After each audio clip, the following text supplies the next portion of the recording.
After a long moment, just as he is about to speak, my second son gets there first and says that since they are at an impasse, why not try another way? The head asks what way. The Co family cannot match the Yang family's martial resources or training, he says. But his elder brother is a once-in-a-century martial genius, and if anyone of the same generation in the Yang family can defeat him, the Co family will have nothing further to say. And if his brother happens to win by a narrow margin, then they discuss this again in 6 years. Several of the elders let their contempt show. A martial genius out of a small family, even one who has entered the innate realm, cannot have gone far in a few years. A contest it is, one of them says, and they will show him the true geniuses of the Yang family. The head thinks about it for a good while.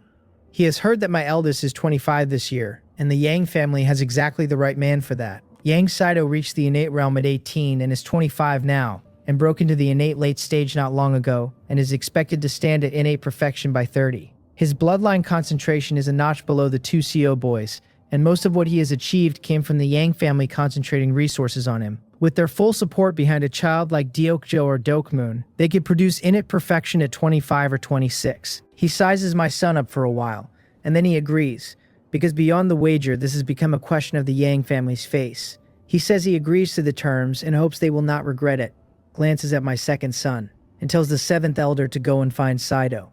Then he tells everyone to move outside and wait. While they walk, my second son puts his mouth near his brother's ear and tells him to show weakness first, gauge the opponent, and win by a slight margin. Why? My eldest asks, who is carrying a great deal of resentment and would like to put it into whichever Yang descendant is about to appear. Because they may have further schemes after this, his brother says, and at that point we may need your martial strength to turn the table a second time. And once this is settled, we go home to Chonggang today.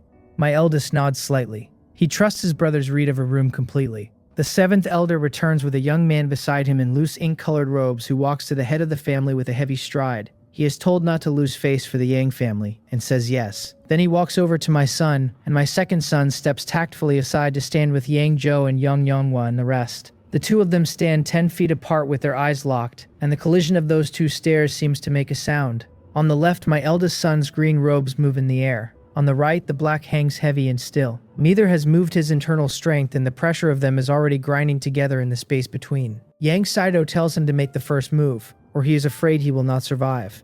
3 of his. The words are sharp, and his eyes have not left his opponent for a moment, and there is no contempt anywhere in them. That is hard to say, my son answers, but since you are being polite about it, I accept. He is currently at the peak of the late stage of the innate realm, which means that even against a martial artist at innate perfection he can win. Then he stamps, and the ground answers like something enormous shifting, and the innate true chi around him rises the way a dragon comes up out of a deep pool. His left palm forms a dragon's claw and goes for the hollow of the throat, while his right fist turns into the hammering trunk of an elephant and drives straight at the abdomen. Yang Saito does not retreat. His palms go crimson like heated iron and he meets the dragon and elephant head on. The blue stone slabs at the point of impact crack, one after another, and both men give ground several steps before they stand. Yang Saito looks at him with open astonishment and says the words, late stage innate. He is not the only one. The head of the family, the elders, Yang Zhou and the rest all wear the same expression. Deokjo shouts for his father to go for it. Yang Sicheng turns and looks at his sister blankly and asks when her husband reached the late stage of the innate realm. She smiles and shakes her head and says she never asks about her husband's martial affairs and that Wani would know better. My second son spreads his hands and says he is busy with the family business and running around outside all day and is not very clear either. On the other side, the grand elder leans into the head of the family and says quietly that this one is not simple and that his talent is genuinely exceptional. Then he says that Yonghua has borne 2 children and both carry pure bloodlines, and perhaps the husband is the reason. The head asks whether the grand elder is suggesting the Seo family also has a special bloodline. Perhaps, the grand elder says, they could marry a daughter of the Seo family, and once they see her descendants, everything becomes clear. The head thinks about that and says he has heard from Yang Zhou that the previous head of the Seo family had 5 children, and that one of them happens to be a girl. The grand elder says nothing more, and his eyes go back to the 2 men on the ground. In a short span, my son and Yang Saito exchange 20 or 30 moves, and neither of them takes anything. The scorching true chi comes off them as heat and pushes Yang Zhou and the others back 30 feet. Then an enormous crimson palm print forms in the air. My son answers it with the dragon elephant Vajra fist out of the innate dragon elephant technique, and his whole arm looks as though it has been coated in gold lacquer. Innate true chi comes up out of the meridians of that arm, wraps the fist, and sets a golden print into the air in front of it. The two prints hit each other and the wind of it throws the gravel underfoot into the corners of the yard, which will at least save somebody sweeping later. He tells it to break, and the golden print shatters the crimson one, and the violence coming off it throws Yang Sito backward. A green shadow crosses the ground at a speed nobody follows. My son's 10 fingers close on Yang Sito's wrist like a lock, and one hard surge of strength puts that arm up behind his back. He tells him that with a little more force the arm breaks, and that even healed it would take a month or two. Yang Sito's eyes fill with fury, and his other hand starts to come around, and the head of the family stops it with one word. Enough, he says. Sito has lost this round, and there is no need to continue. Family head, Yang Sito says, indignant. I have not lost. His innate true chi is more mellow than yours, the head tells him, which plainly means he entered the late stage before you did. If you want to win it back, then practice from now on, and fight him again in the future. Yang Sito looks up, sees the head's face, lowers his head, and says yes. My son lets go of him. Yang Sichong praises his brother-in-law with a smile, and my son gives a faint smile back and walks over to stand beside his wife. Diocho looks up at him with his whole face shining and tells him he is amazing. Then Yang Zhou goes to the head of the family and cups his fists. Myung-Wee has won by a narrow margin, he says, and asks whether they may proceed as agreed and speak again in 6 years. The head looks at him with some dissatisfaction because this cousin of his is siding with outsiders, and having seen through the family's plan is still helping the other side, which he finds disappointing.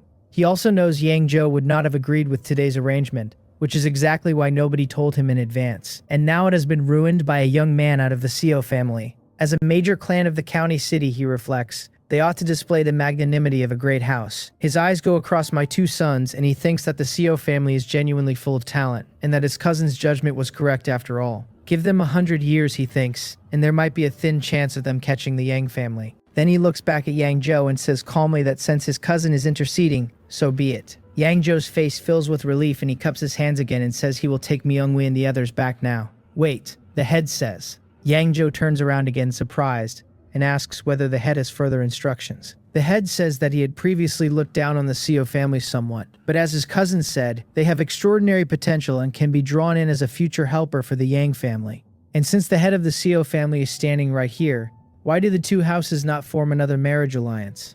Yang Zhou is briefly stunned. My 2 sons look at each other and both of them feel it immediately. One plan has failed and the next one is already out of its box. Apart from Yang Zhou's own branch, they genuinely want no further connection to this family.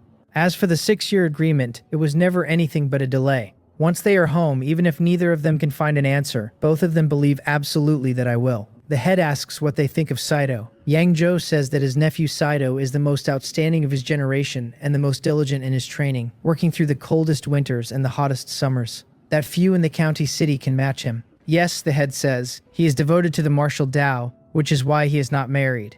Yang Zhou understands and says it out loud, asking whether the head wants Saito to marry a woman of the Seo family. Marriage alliances between families are perfectly normal, the head says. If the 2 houses grow closer, the Yang family will certainly do its best to help the Seo family develop in the county city. Yang Zhou says nothing. My eldest son does. He says it is not that he is unwilling, but his younger sister is still young, and although he is the head of the Seo family, his father is alive. Seol Hui's marriage is not for an elder brother to decide. Young, the head says, and looks at Yang Zhou says. That is not young, the head says.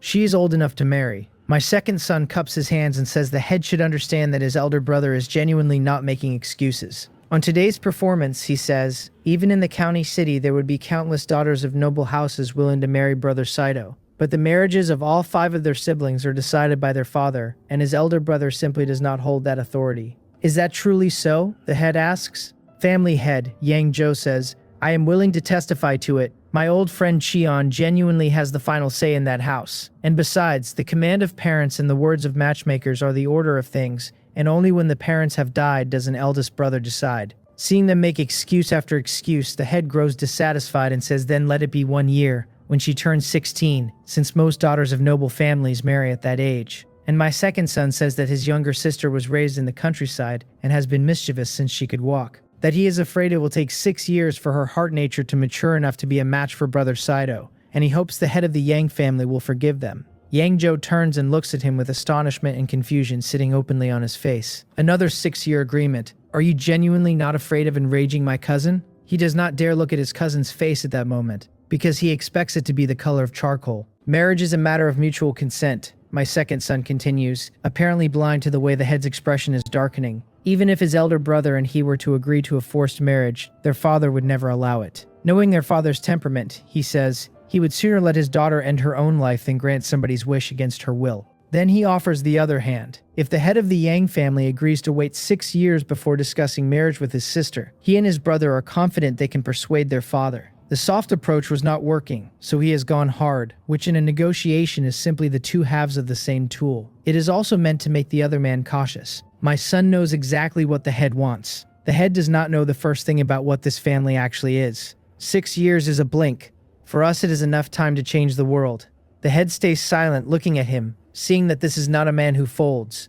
Then he thinks back to the duel and says that it is not impossible for him to agree. Since Myungwon proposed a match before, why not have another one? If Myungwi wins again, they do as he says. Otherwise, in 1 year, the Yang family comes to the Seo family to fetch the bride, and he asks whether he dares agree. He jumps straight in, exactly as expected. The first duel was the trap. The firm tone was there to make this man propose a second one himself. So my son does not agree readily at all. He shakes his head and says that if the Yang family simply produces some 70 or 80-year-old Grandmaster Elder, how could his brother possibly be a match? The Yang family is a great clan of the county city, the head says, and they would not be so shameless. It will naturally be someone of the same generation as his brother. Truly, my son says, and thinks about it, and turns to his brother and winks. He asks what he thinks. As long as they are of the same generation, my eldest says, I have no fear. A straightforward man, the head says. Then it is settled, and something cunning goes across his eyes as he says it. He tells Sigong to go and exchange some pointers with his nephew Myungwi.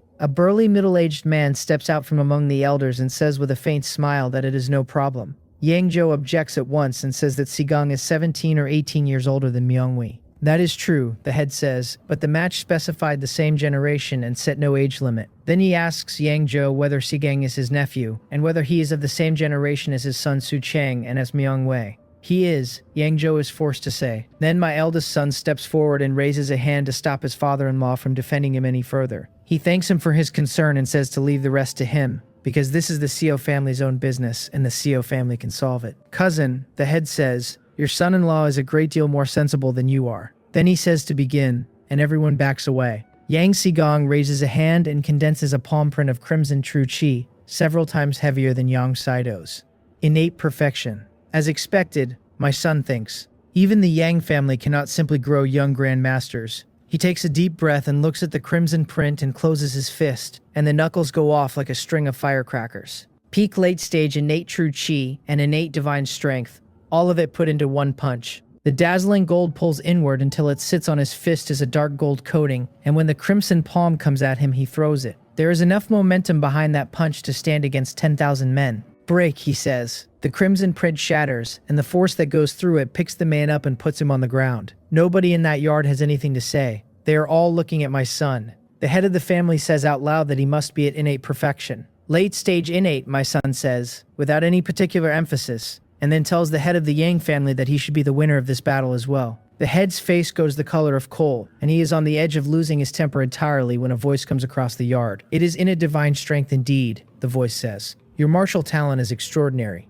You have won. The head turns to look at the newcomer, a square-faced man with a majestic bearing and snow-white hair and beard, and is instantly stunned, and says the word father. The elders and the guards greet him as old master. This is Yang Munpeng, the former head of the family and the current county vice magistrate. The Yang family is true to its word, he says. Both matters will be discussed again in 6 years. My two sons look at each other and let out the same breath. Yang Zhou bows respectfully and says that they will take their leave. And in that house, Yang Munpeng is exactly what I am in mine. The last word.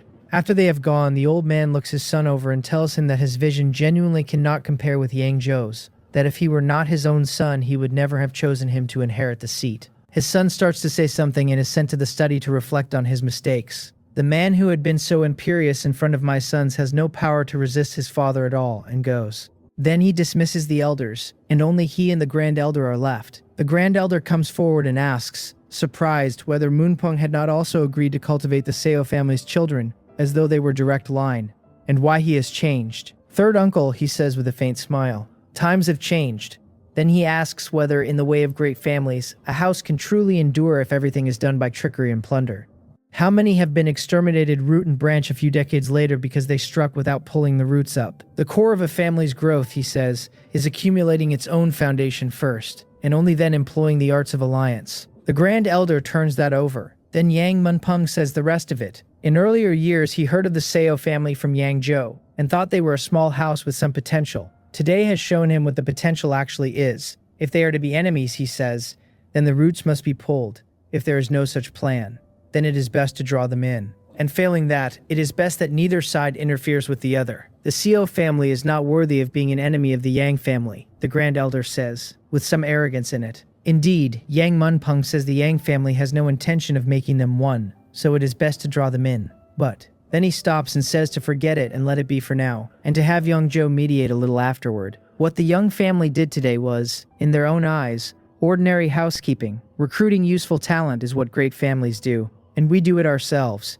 The difficulty is that we are not an ordinary family. Weak as we are for now, we do not want anyone else's cultivation, and we are certainly not seeking a patron, and we care even less about the Yang family's legacy martial arts. My sons went to that city to visit relatives. If the Yang family had simply given the boys the martial arts, we would have taken them and remembered the favor. If not, they would have finished the visit and come home. The conflict happened because the Yang family is arrogant and accustomed to being above everyone in the room. It is nowhere near being mortal enmity.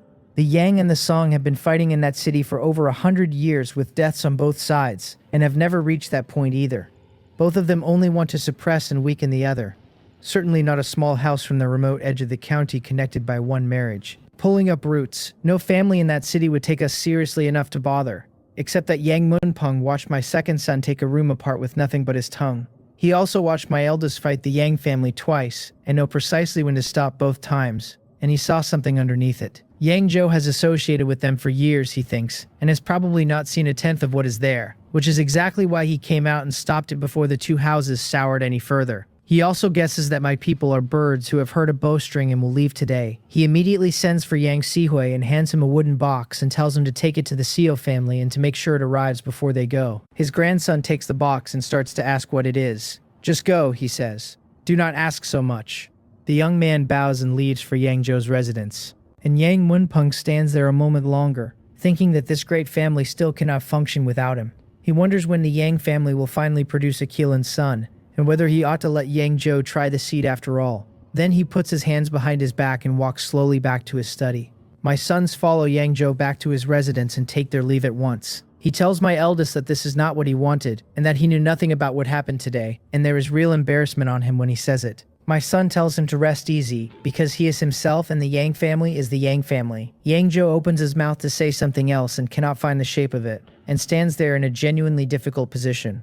He understands that although they came through today intact, the grudge has been struck now. Whether the two houses end up with knives out or hands clasped depends entirely on what each side chooses from here. Then he starts to raise the matter my second son mentioned before, about extending some of our businesses into the county city. My son cuts it off politely and says they should leave that for now. Both of them are carrying a great deal of anger at that family, and cooperating with them today is not something either could stomach. Yangzhou says all right, and feels helpless about it. He is walking them to the carriage when young Sihui comes galloping up on horseback. He says this is what his grandfather asked him to deliver, and that it has to go into my son's hands personally. Yangzhou is surprised and says the word uncle. His grandson nods, then cups his fist and asks them not to blame Young Wei and Myung Wan for what happened today, and says there are a great many factions inside the Yang family. Then he says he must go and report back, and that if they come to the county city again, he will host them properly, and he is gone before anyone can refuse the box. They make their farewells. Yangzhou's family tells them to take care of themselves, and somebody says it is good that they are going home early so that Brother Qian does not worry. Then the carriage and its mounted guards head for the city. Once they are outside the walls, my eldest son's wife asks, curious, what her granduncle sent. My second son says to open it and look. My eldest sweeps his eyes across all of them, nods, and opens the box, and inside are 2 martial arts manuals. They are precisely one of the purposes of the whole trip. The fire origin art, and the innate fire virtue technique. My second son's pupils shrink slightly, because 2 manuals in a box tell him everything about what young Munpeng intends. He says out loud that the Young family is sending this as an apology. Yang Yanghua points out that they promised these in the first place, so it hardly counts as one. Anger goes across my eldest son's eyes, and he says that they cannot possibly think the Seo family covets this, and that he would rather tear it up. His brother tells him not to, smiling faintly, because tearing it up would make the whole trip a waste, and because accepting it does not mean letting the matter go.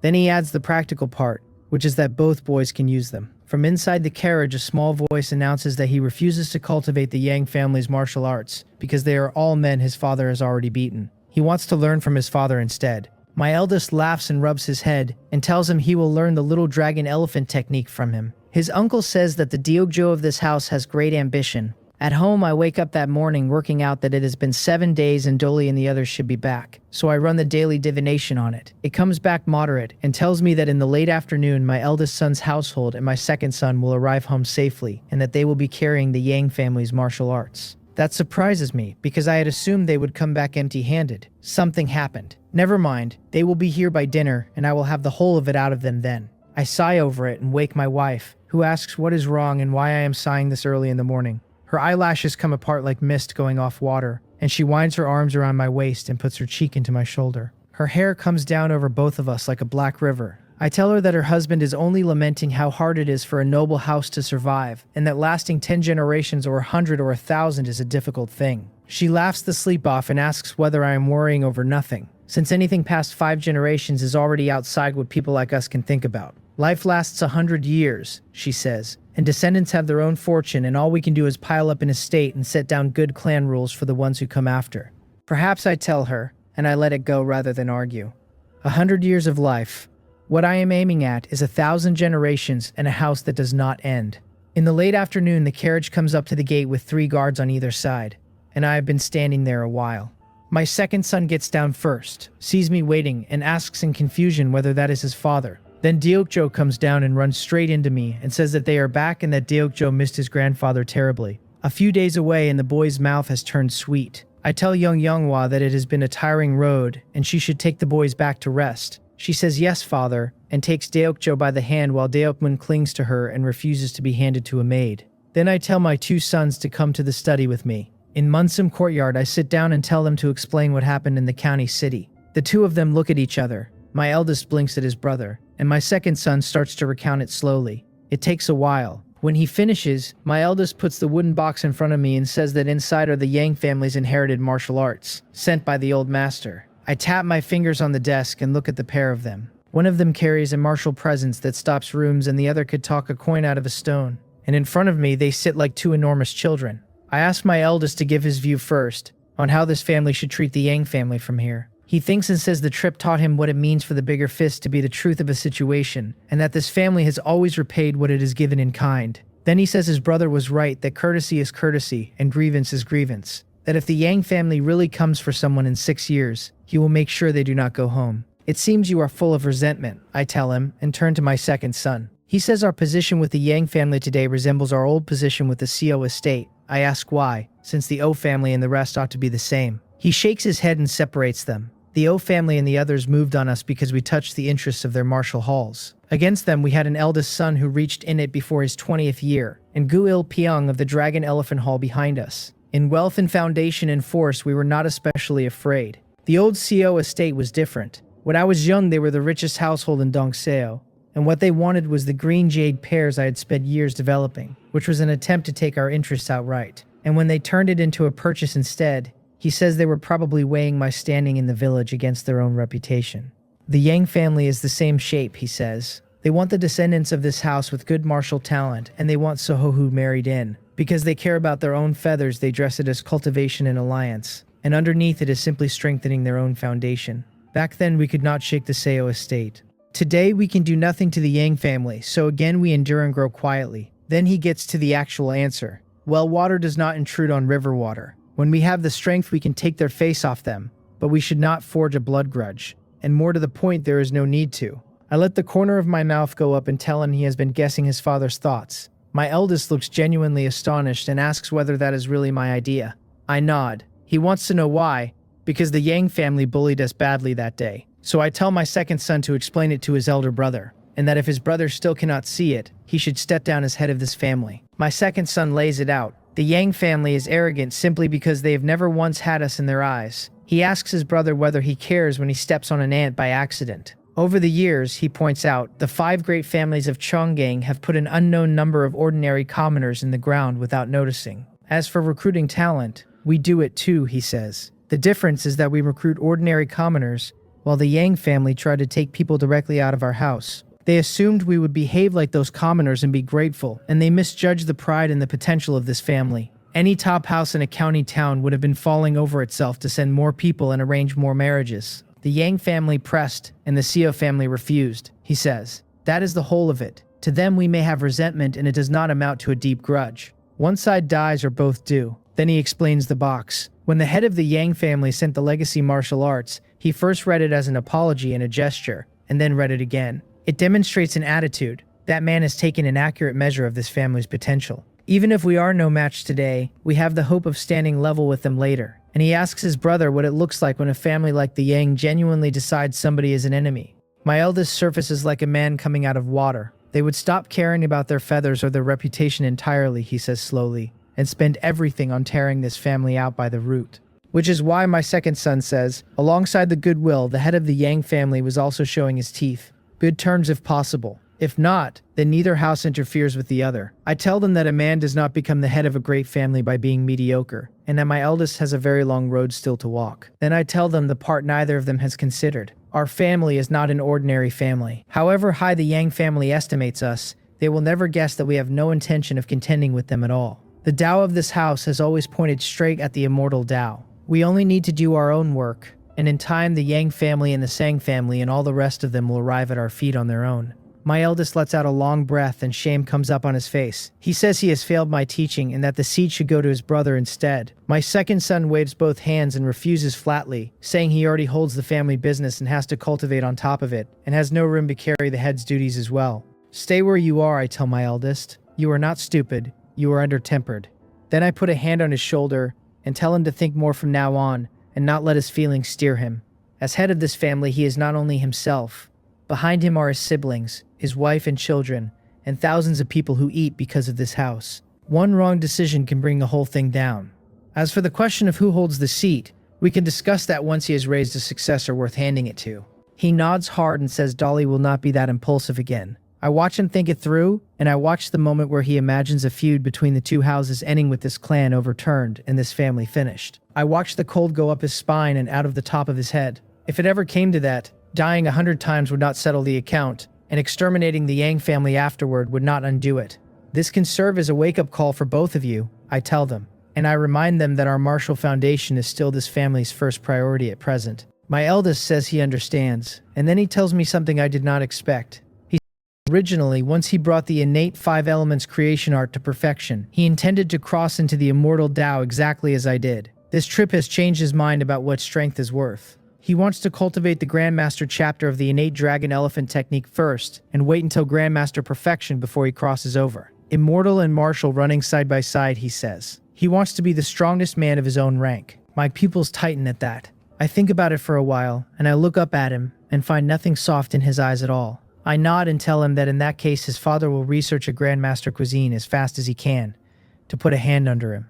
He thanks me. The old version of this boy would have walked the road I chose for him, completed his spiritual route, purified it to a true spiritual route, and crossed to the immortal Tao. One trip to a city has produced a path of his own. Running both is only feasible below foundation establishment, but if he reaches perfection in both, he becomes very nearly untouchable at chi refining and could stand against foundation establishment for a short while. What happens after that? We take one step at a time. Then I tell them not to give their mother or the younger ones the details of the Yang family business, and simply to say the trip went smoothly. I tell my eldest to say the same to his wife. They say they understand and go. Hearing they are back, my daughter goes looking for them at once, because she wanted to go on that trip and I stopped her. So she plants herself at the entrance of Munsim courtyard, and when they come out she has Little White jump out at them, and both of them nearly leave their skins. "See-o, Louis," my eldest says, putting a stern face on, "you are getting more mischievous by the month." She points out that she used to scare him all the time, and asks whether he was genuinely frightened this time, and sticks her tongue out. In fairness, they walked out of my study with their heads full, which is the only reason it worked, because a man with late-stage innate perception does not usually miss a tiger. He changes the subject and asks what she wants. She asks whether the trip went smoothly. The two of them exchange a look, and my eldest lifts the sandalwood box and asks her what she thinks. She says her eldest brother is amazing and that this family has gained another formidable martial art. Then her eyes go around and she asks what the county city is like and whether it is prosperous, and when he intends to take her. He tells her it is prosperous, that the city is high and imposing. The streets are broad, every trade is flourishing, and the families stand there like a forest, arrogant and overbearing. The 5 great families of Chonggang, he says, would not even register as a squabble there. She blinks and asks when he will next take his wife home to her parents.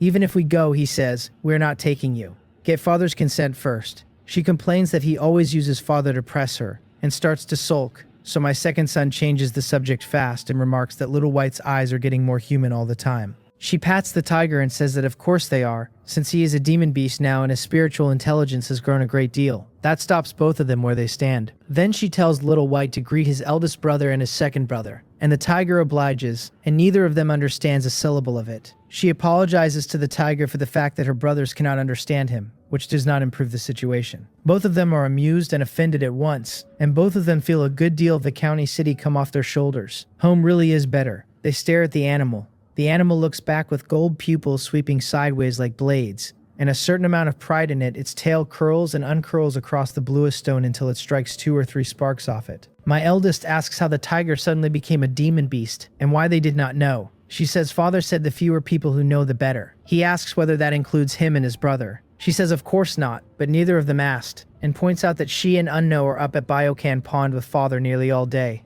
and rarely see either of them. That is fair, he says. We will let you off this once. My second son reaches out to pat the tiger's head, and his hand stops in the air and does not come down, because it is a demon beast now. The tiger looks at him with open contempt and privately concludes that the second brother is a coward. My eldest, watching all this, is quietly wanting one of his own. Then he looks at his sister sitting up there and thinks that with talent like hers, the Yang family wanting her as a daughter-in-law is wishful thinking of a high order. And then he wonders who I will marry her to. A while later, he tells her that Little White has grown large enough that having him inside the residence is becoming impractical, and to keep him at Biokan Pond as much as possible. She says she understands. At dinner, the whole family is together and my wife asks about the county city. Yang Yonghua smiles and says everything went smoothly, and that her parents are well, and that her eldest brother now has a son named Yang Yopeng. My wife says that is good and that it settles a wish of hers. Then my eldest looks at me and says that Dokjo ought to begin martial arts properly, and that between family affairs he does not have the spare hours.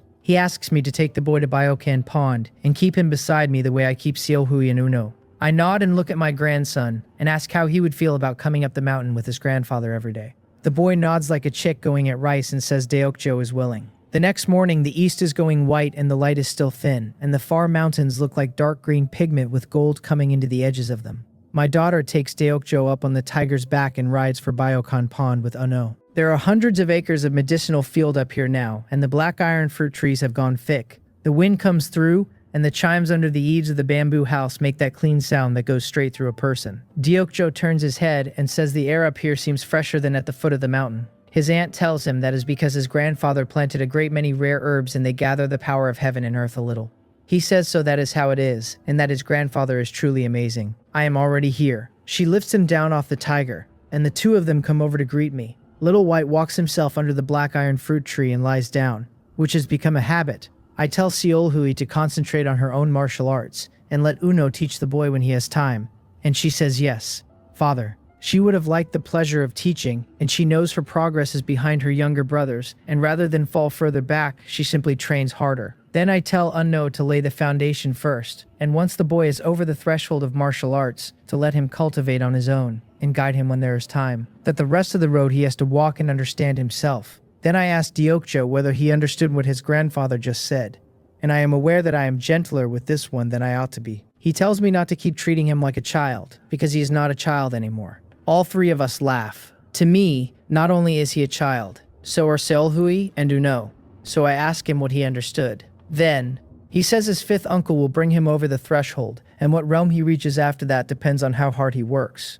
Then he says that people differ from one another. His father is usually calm and steady and shows his edge when something happens. His second uncle is clever. His aunt Seolhui is free-spirited. His fifth uncle is cold and set apart. He says all of it slowly in a child's voice, and the three of us look at him differently afterward. His aunt pretends to be offended and asks who exactly he is calling free-spirited, and then asks what about his grandfather. Grandfather is peaceful and steady, he says, as though nothing in the world could stump him. She grins and says she thought he was going to say something astonishing, and it turns out he is just flattering his grandfather. He says Deokjo is not flattering, and that this is what is in his heart. Uno says it is quite sincere. I stroke his head and tell him he is the direct eldest grandson of this family, and that he will certainly be stronger than his father one day. Not one member of the third generation has been given a destiny talent yet. Standing there, I decide to give this one the Chi blood crucible. His own martial talent is already good. Even without a talent, he would move smoothly on the resources this family now commands. With the Chi blood crucible, he goes considerably further. For Wani and Seolhui, reaching innate perfection and then crossing to the immortal Tao is the correct road, and following my eldest down the martial path would only waste their years. This boy later on may be able to walk both the way his father is walking. A while later, I take him into the bamboo house alone, and when he comes out, he goes to practice with Unknow on the open ground to the west. My daughter cultivates by herself near the tiger. My eldest son practices harder every month. He is up before light and does not rest until around midnight, and he handles the family in between. Fortunately, this house runs well, and the servants respect and are grateful to the main family, so there is very little rubbish to deal with. Most of what reaches him is whether there are enough hands in a busy season, and whether the children of the right age are in school. The rest is arranging training for the ones with good frames, and rewarding merit and punishing fault. All of it only needs a yes or a no from him. Everything else, the people under him simply handle. It is the same on my second son's side. He no longer runs out of the door every morning. He decides the large questions and keeps his hand on the direction of the trade. On extending our commerce toward the county city, he came and discussed it with me. In the end, we sent a few capable people from the business to open a branch in partnership with the Sang family. Letting the Sang family stand as an umbrella costs a great deal, and he settled on ceding half the profit. The point of the arrangement was never the money. The point is to drive a nail into that city and hear what the great families there are doing, so that if something concerns us, we get a warning in time to prepare. 2 months go by. Yang Yonghua is pregnant again. Seolhui and then my second son reach the acquired peak. In the same stretch, my second son quietly sends people to the county city to reach terms with the Song family, ceding half of everything we run there. Seeing how well our businesses perform, the Song family repeatedly stands up for them, and the shops put roots down. He buys 15 Chi induction pills from the Sang family at 3,200 ounces each, and 10 more through So Changwon's channel at 3,500. 5 of them come to me to study, and the other 20 go to him and to Seolhui to help them feel out the power of heaven and earth and break into the innate realm. With the divine farmer's 100 herbs behind me, I eat one and identify 7 of the 10 herbs in it outright. The rest I work backward from the way the properties move, and from the principles of ruler, minister, assistant, and courier, and I put several candidate herbs against each gap. Then it is half a year of steady experimenting with proportions until I have a formula of my own for something equivalent to a Chi induction pill. Mine works harder, and the herbs it needs are far cheaper. After that, it is clearing more medicinal field and planting them. Through all of it, I never once put down the innate 5 elements creation art. It is not a ranked pill, and it does not pretend to be. But eaten regularly, it helps in innate cultivation enormously, and taken once every 3 days, it doubles the speed.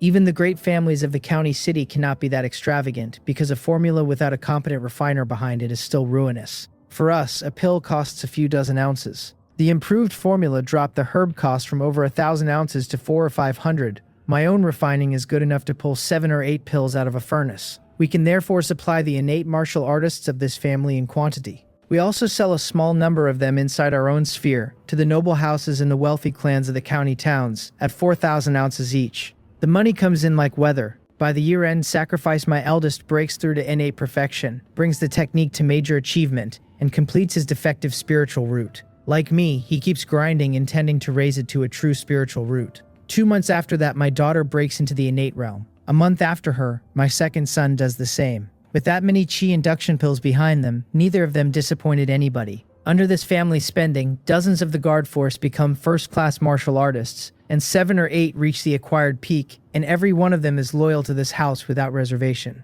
The whole clan, old and young, has moved to Dongseo village. On the border, a courier brings my third son a family letter in a bundle, and he thanks him and takes both back to his tent. He reads the letter and smiles, saying that he did not expect Seolhui and Uno both to have made it, and that it is a pity he still cannot come home. Then he finds 4 black porcelain bottles in the bundle, opens one, and shakes a pill into his palm. One light sniff tells him it is a Chi induction pill, and that the quality is good, and he knows because Gal Hyun Hon rewarded him with one once. 10 pills to a bottle and 4 bottles. He asks the empty tent whether the family has struck gold, and what exactly happened in the years he has been away, and then decides not to bother with the question. He assumes his second brother found some new way to make money and secured a channel, because that is the brother he has. He decides to break through to the innate realm himself first and give the rest to Li Ji and the others, and he feels nothing awkward about the order of that. What his own family earns should serve his own family first, and only the surplus goes outward. Giving away his own breakthrough to help other people would be idiocy. Then he thinks about the others properly. Only Li Ji has reached the acquired peak. Jin Daenu and Bei Kui are second class, and he hopes they get real training once they are home so they have a chance at the acquired peak.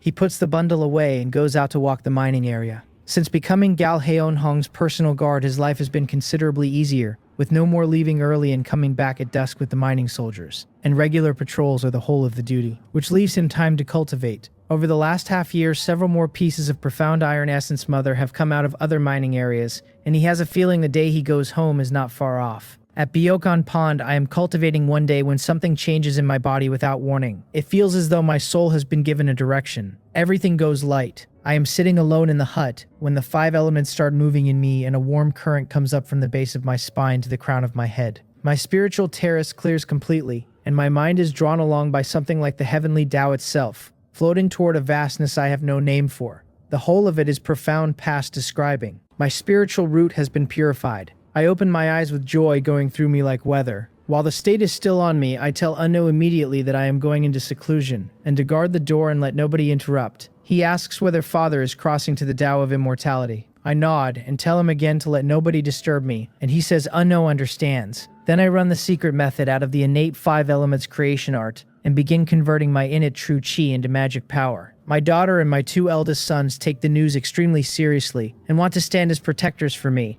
and Unno refuses all 3. He tells his eldest and second brothers that they carry the weight of this family, and that it is enough for him to guard here, and asks his sister to teach Deokjo in the meantime. My eldest agrees, noting that Unno is at the middle stage of the innate realm now and this is our own ground, and takes his brother back down the mountain. 5 days later, every drop of my true chi has become magic power, and I stand as a cultivator at the peak of the 5th layer of chi refining. The process cannot be reversed. From here I am a cultivator and nothing else. Although there are chi refining cultivators and body refining cultivators both, and if I ever come by a body refining method, there is no reason I could not run both. Half a life of patience, and I am finally standing on the road of chi refining. I open the door of the bamboo hut, and Ono hears it and looks over with his whole face lit up, and says Father has come out. I thank him for guarding these days, and he says it is what he should do. Then my daughter arrives in 4 steps, dragging a somewhat pitiful Deokjo behind her, and the boy bows and says Grandfather. I pick him up and tell them we are going down the mountain so that nobody worries any longer. On the road of chi refining, I can now study cultivation techniques properly and work the spells in the eternal spring technique. With heaven rewards diligence and the divine farmer's 100 herbs both behind me, I estimate my speed on that technique will come close to a cultivator holding an earthly spiritual root. I also weigh whether to put a 9 Palaces Tao evolution talent into this family, and decide against it for now because my hands are full with alchemy and I cannot split my attention. Of the 5 of them, only Unno looks suited to the road of formations, and the next generation needs more than 20 years to grow, which is time this family does not have to waste. That night the autumn wind is up and the moonlight lies over everything like water, and we hold a family banquet, 3 generations around one round table. My 2 eldest have their own households now and normally eat in their own courtyards. Seol Hui and the others eat up at Byokan Pond, so it has been a long time since all of us sat down together. It is rare for everyone to be complete, I tell them, and since Dolly is the head of this family, he should say something. He stands with his cup up and says that his father has made a breakthrough, and that this is why we are all here, and asks everyone to drink to me. All of the younger generations stand except my wife, and Deokjo and Deokjeong drink fruit juice. Watching that, my wife puts her head down and wipes her eyes. Deokjo, sitting beside her, asks with real concern why grandmother is crying and whether somebody has bullied her. He is a martial artist now, he points out, and will be 3rd class shortly, and can go and teach them a lesson. She smiles and strokes his head and tells him these are tears of joy. My daughter asks whether he has heard of weeping for happiness, and he says he has indeed heard of it. Then she tells her eldest brother and her mother that the boy is genuinely a talent of heavenly proportions, more so than any of them, and will be 3rd class inside half a year. Oh Yosan looks at him in surprise and says that with talent like that he will be innate before 16. That she has heard even in the county city that would put him in the top tier. My eldest laughs and says that if they keep this up, the boy's tail will stand straight up. My wife says he is worthy of being her eldest grandson, and then looks at her son and asks whether his mother is not allowed to praise the child. Mother, he says, you are joking, and the table goes up in laughter. Seeing Deokjeong gets jealous, and announces that she also wants to practice martial arts, and can also protect her mother. She is told she is a good child too, at which point she is satisfied and goes back to fighting with a braised chicken foot. My second son strokes her head and says she takes after her mother. Then my wife tells him that his elder brother's third is nearly here, and that he and Yosan have only gyeonggi under their knees, which is thin, and that he needs to work harder. Mother, he says, everyone is here. Why say these things? He is embarrassed, and Yosan has gone red at the ears. I can see him privately deciding that he used to be nagged to marry and is now nagged to breed, and wondering why every campaign in this house is run against him. So he counterattacks. He tells his mother that Seolhui is not young either, that her sister-in-law and Yosan were both this age when they married, and that mother ought to hurry up and find her a good family. Second brother, my daughter says, that is not kind, dragging the fire onto me. The table enjoys that as well. Then she announces that she is far too excellent for anyone in Cheonggang to be worthy of her, so she can only stay and keep her father and mother company until she is old. Her mother tells her not to talk nonsense, and asks how a woman does not marry, and says she wants to hold grandchildren. Let Seolhui decide her own affairs, I say. We will talk about it when she meets somebody she likes. There is only one condition, which is that the man marries into this family. My wife says that is a bit harsh, and asks which noble young master would ever agree to marry in. I have my own plans, I tell her. It is settled. My daughter immediately tells her second brother that since she is hopeless, he and his wife had better work harder, and gets called a girl spoiled rotten by her father, which is accurate. 3 months later, this family produces first-class martial artists one after another, and at last one of the guards becomes an innate martial artist. Among the children we have raised from small, a great many are turning third class while still in their early teens, and every one of them is expected at the acquired peak in their early 20s. 2 or 3 of the best should reach it before 20. The Dragon Elephant Martial Arts Hall keeps getting stronger, and after discussing it, my 2 eldest open Dragon Elephant halls in the 4 surrounding counties to draw in martial talent and children with unusual aptitude. And every child who comes through is tested for cultivation aptitude. Every county now has an immortal administration office, and testing there costs silver. For a family in a county town, that is nothing. For ordinary people in the villages around it, the fee is a real obstacle. Our halls test for free, and when they find somebody worth raising, they waive fees and train the child properly, which for a commoner family is a ladder out of the life they have. Even at long odds, people try. And the public reason for a martial hall to test children is obviously to recruit martial artists. Neither the noble families nor the immortal administration office would ever suspect that we hold crystals that read cultivation aptitude. Inside a few months we find 2, a boy of 7 and a girl of 9. We contact both sets of parents at once and reach an arrangement for the families to move to Dongseo village and become dependents of this house. The parents and close relatives get a comfortable life, and the 2 children come up to Byeokan Pond to practice and cultivate with me. The boy has been called Mutt his whole life, and the girl has been called Third Girl. I tell them that those are not proper names and that I will give them new ones, and they thank the old patriarch. I tell the boy that his father's surname is Oh, so from now on he is Oh-do. And I tell the girl she will be called Shim Chongui. Then I ask whether either of them can read, and both of them shake their heads. So I look at Deokjo and tell him that from now on he will set aside 2 hours a day to teach Oh-do and Shim Chongui their letters. He protests that he still has to practice martial arts. Listen to your grandfather, I tell him. This is also for grinding down that impatience of yours. He says he understands. Oh-do has a pseudo-spiritual root, and Shim Chongui has a miscellaneous spiritual root. And putting the 2 of them next to my eldest grandson from this age is deliberate, because I want them growing up beside him and standing at his right hand later. Cultivation first, martial arts second. That is where this family is going. For now we are a house sitting quietly in the hills, gathering strength and waiting for the moment, waiting for the wind and the thunder, for the dragon to come up out of the deep water, and for the world to look. Another year turns and the year-end sacrifice comes round again, and on the border my 3rd son cannot settle. He walks out of his tent and paces, and Gal Hyun Hong comes back from the commander's quarters, sees his face, and asks him what is wrong. He starts to salute and is waved off, and told there is no need for formality today. You are missing home. The captain says. He is 6 years, the captain says, and asks who would not. When he enlisted, his own youngest daughter was 6 months old, and by now she must look like a girl. He looks at the sky a while, and then he asks who my son has at home. My son says his parents are alive, that he has 2 elder brothers above him and younger siblings below, and a nephew who is not yet 1 year old. Then corrects himself because the boy is 7 now.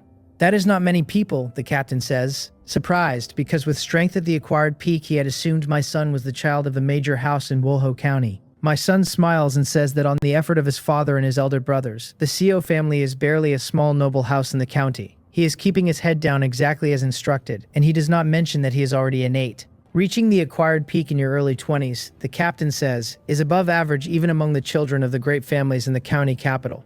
Then his mouth curls slightly and he says, the CO family is not simple.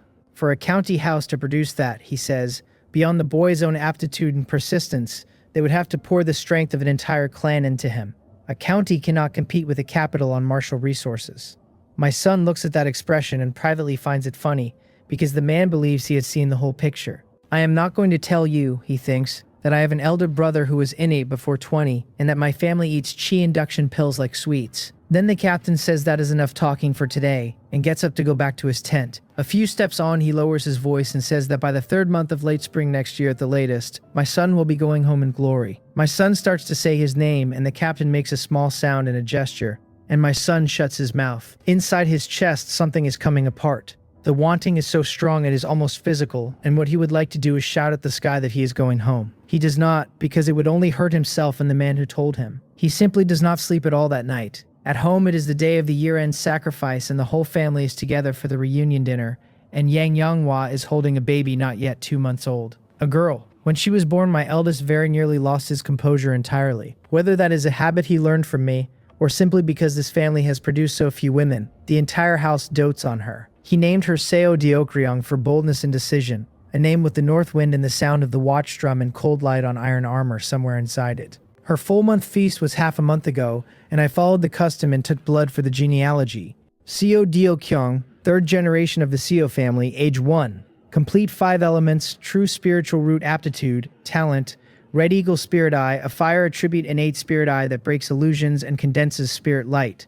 Of extraordinary power, bloodline, none. I thought my eyes had failed me. Then I read the spiritual root and the talent again properly, and something like joy went off inside my chest. The first cultivation genius born to this family, born with a true spiritual root and an innate spirit eye on top of it. Her potential probably stands level with a cultivator holding an earthly spiritual root. Dolly really does know how to produce children, I tell him, better than his father managed. And then I stop enjoying myself and start thinking, because if everyone in a house is a cultivation genius, that is not a blessing. It is a target, which means Mooney will have to walk the martial road.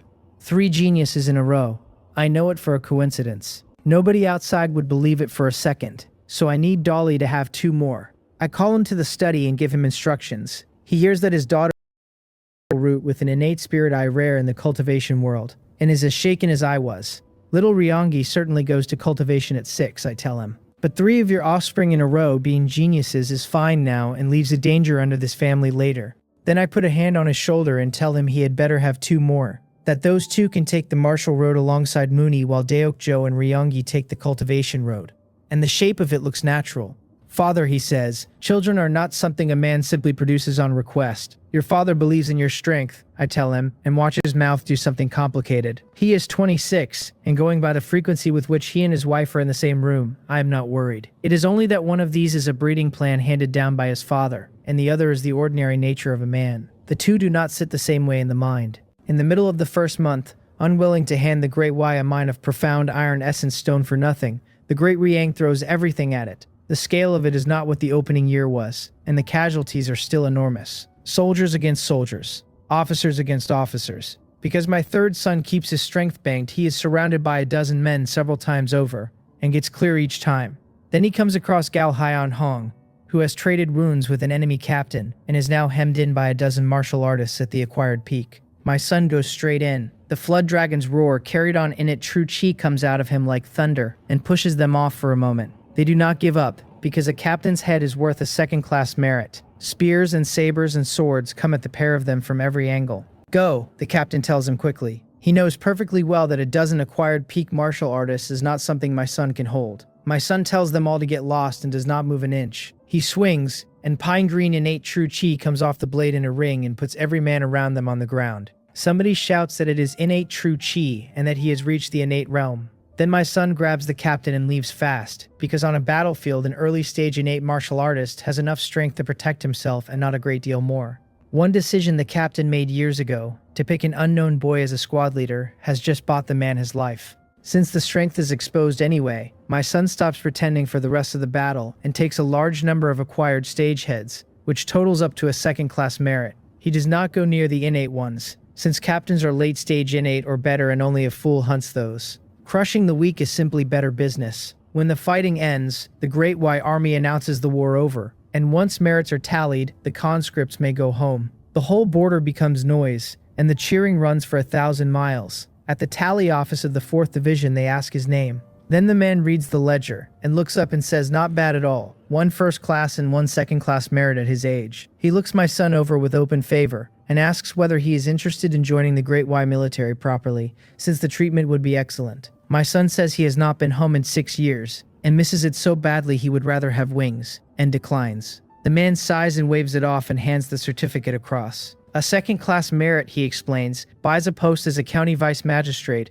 or a county defender in a county town. A first class buys a registrar or a county lieutenant in a prefecture city, or a magistracy in a county town, though he calls that a waste. My son asks what happens if there are no vacancies at home. The man says that if every post is filled and registered, nothing can be done, but that most men hold the status without being registered, and he can ask when he gets there. Then he tells him not to block the next man in line. He suspects merits must be worth more than offices, so he goes to find Gal Hyun Hong, whose wounds have healed. The two of them are sworn brothers now, on account of the rescue. The captain is about 27, the same age as my eldest, and to hold late stage innate at that age he must come out of a major family.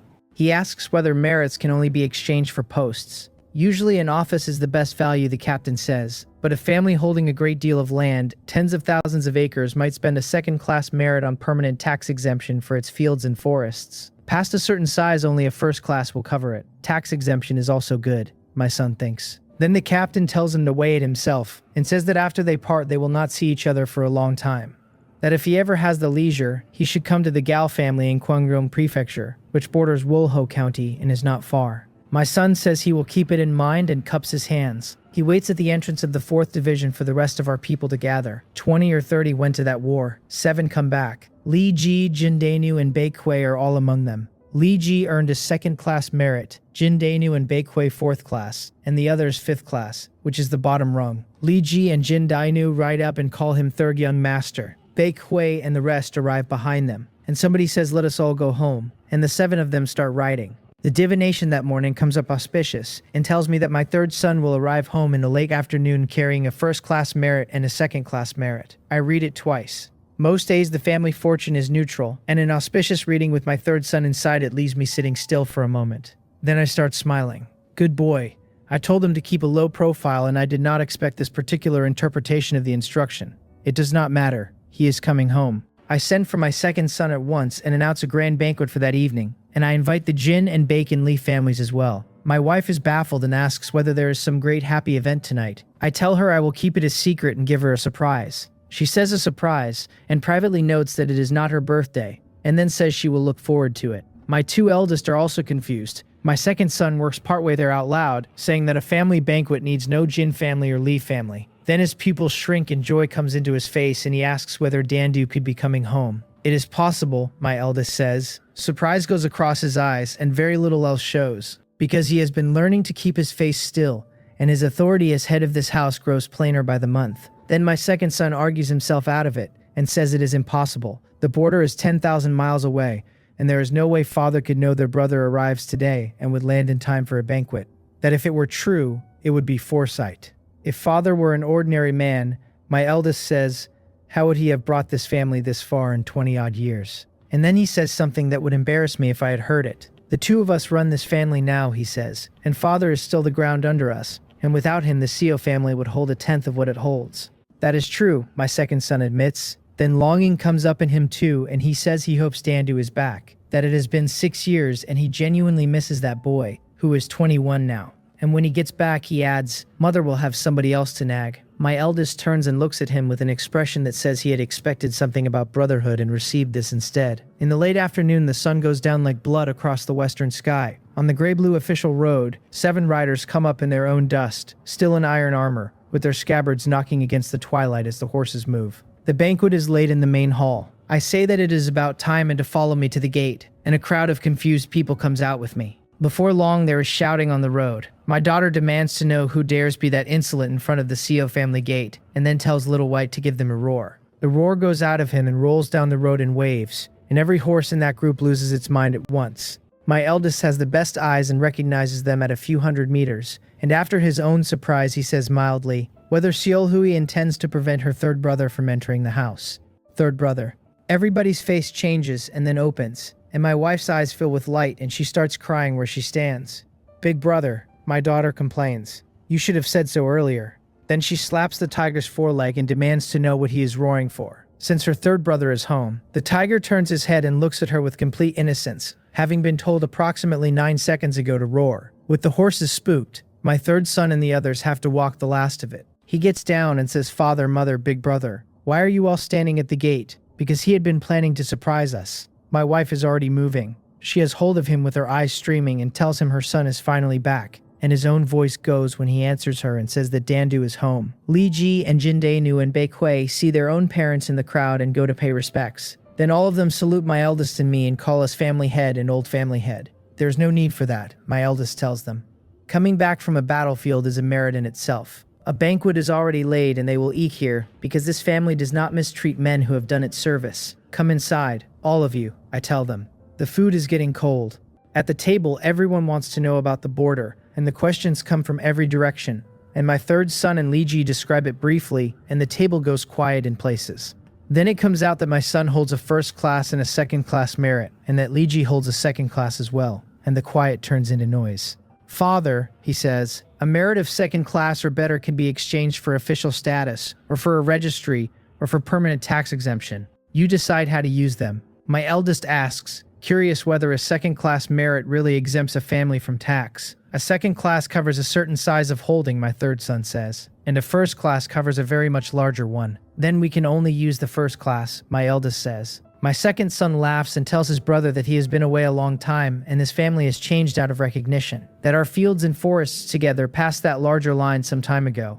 What, my third son says. The whole of Dongseo village belongs to us now, his brother tells him, and there is a great deal of land in the surrounding villages besides. I have been gone 16 and not 60. The table goes up. My wife puts food in his bowl and tells him he heard correctly and to eat more because he has gotten thin. I tell them I will think about how to spend the merits and that we should eat first. Afterward, Li Ji and Jin Daenu and Baekhui all receive rewards from this family. Li Ji, standing at the acquired peak, receives 10 chi induction pills. The others, being second class, receive 10 portions of secret cuisine and 10 aperture opening pills each, which will open their apertures quickly. Later in my study, with my 3 sons in front of me, I set the allocation. Counting Li Ji's, this family holds 1 first class merit and 2 second class. The first class goes on exempting every field and forest we own from tax. Of the second class, 1 goes to Li Ji once he breaks into the innate realm to make him county vice magistrate. The other we hold because I have heard that merits can also buy a pardon. My eldest says the allocation is reasonable and that having a man inside officialdom makes everything easier and that we certainly need 1.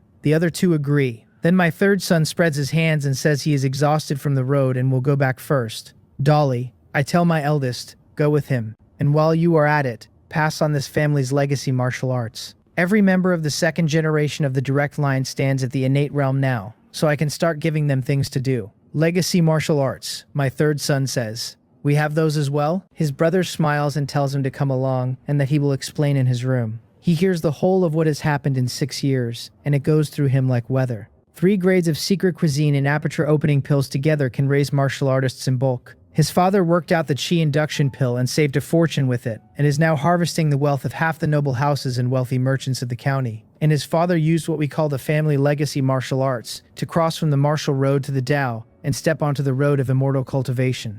So this family is going to be an immortal cultivation family from now on, he says rather blankly. How does one cultivator make a cultivation family? His brother says. And with father's temperament, he will not let anyone know this house has stepped onto that road until we have the strength to hold it. So keep it strictly. I know, my third son says, nodding hard, but I would like to see how far this family can go and whether we can one day stand level with the imperial house of the Great Y. Nobody can say what the future holds, his brother tells him. Concentrate on the present. Then he tells him to go up to Byokan Pond tomorrow and cultivate beside father, since the spiritual chi there is a little denser, and it will speed him up. That he will come and find him if anything happens. When Odu and Shim Chongwi see my third son at the pond, they cup their hands and greet him as third master. I am a master now as well, he says, scratching his cheek. Then tells the 2 of them to cultivate well and that this family will not mistreat them. And they say yes, third master. Only a handful of people in this house know those two are walking the road of immortal cultivation, and they have been instructed to tell nobody, including their own parents. Then Deokjo comes and bows properly and says his third uncle has come up the mountain too,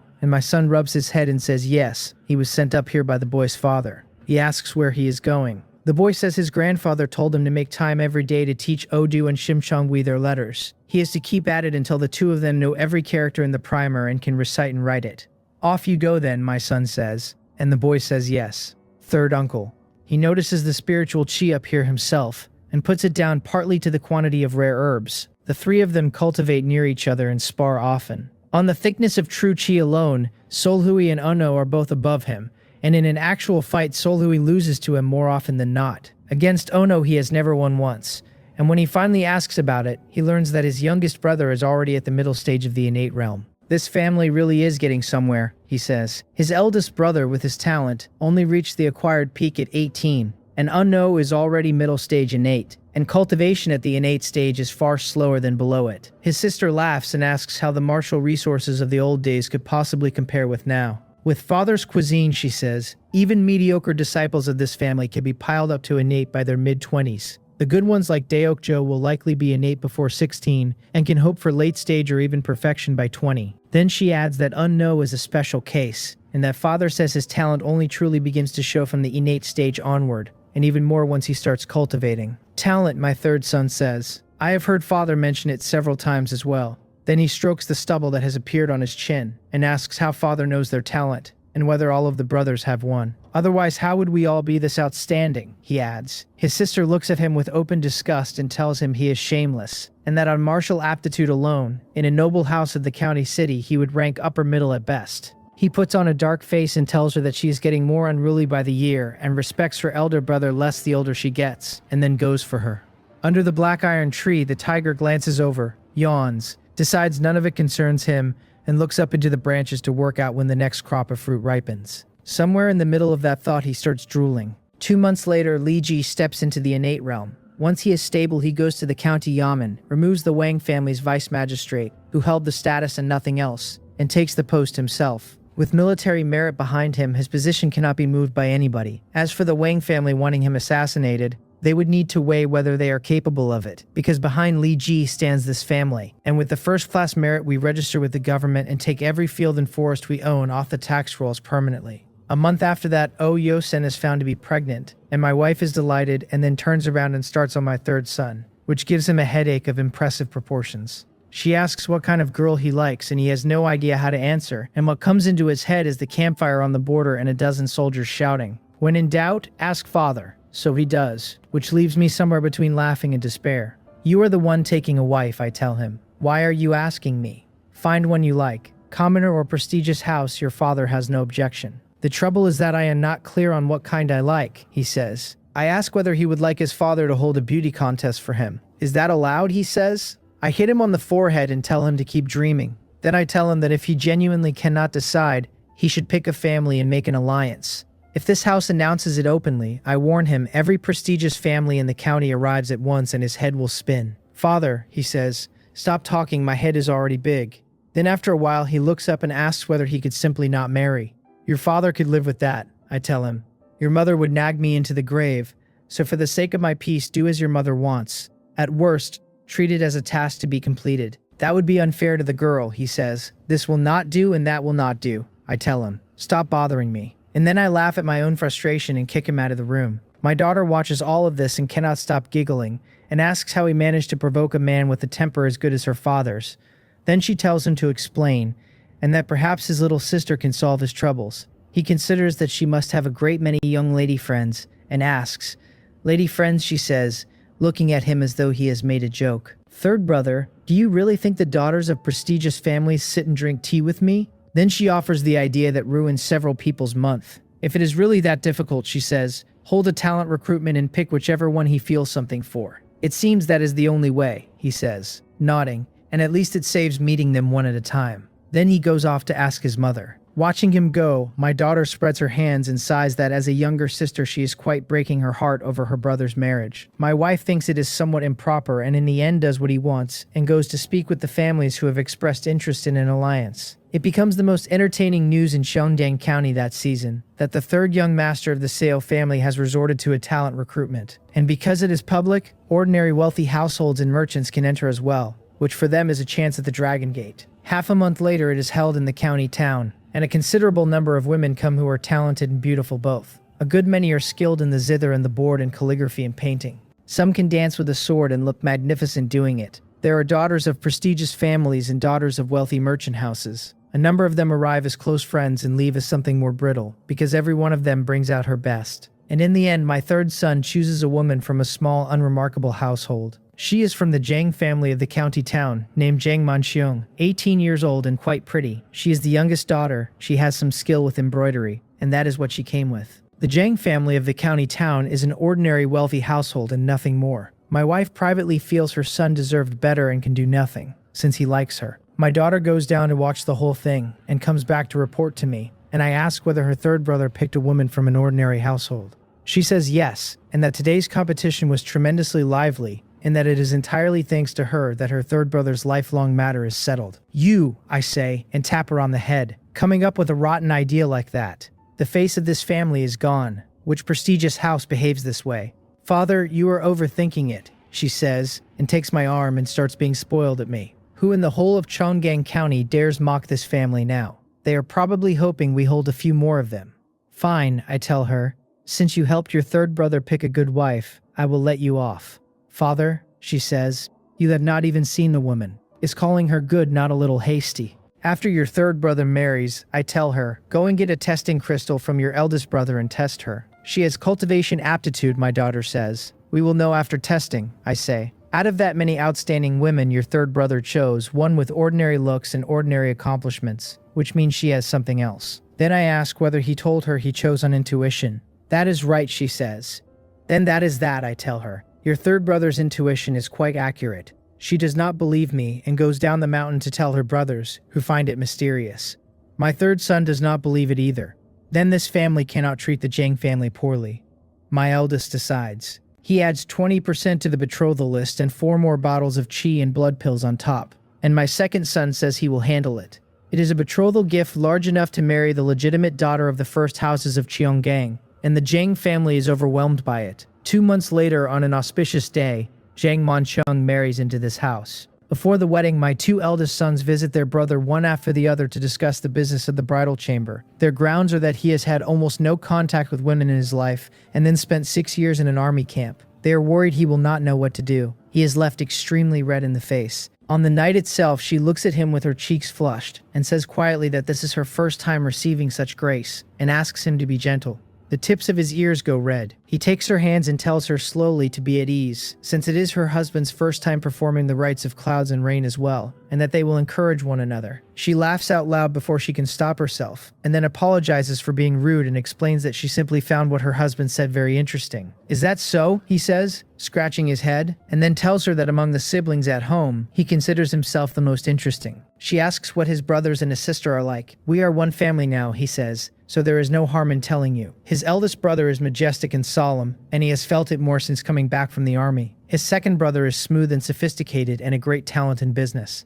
His fourth sister is quirky and mischievous and occasionally willful from being spoiled. She keeps a spirit beast white tiger as a pet, which he will take her to see tomorrow if there is a chance. His fifth brother has been cold and quiet since he was small, a man of very few words, who cares about this family more than he says. And father and mother? She asks. Mother is gentle and quiet and easy to be with, he says. As for father, it would not be an exaggeration to say he has talents that could hold heaven and earth, and he is equally broad-minded and kind to people. Then he gives her the only warning that matters. Simply never act against his family's interests. For the things the clan forbids being spoken of, even we would be punished severely for leaking them without permission.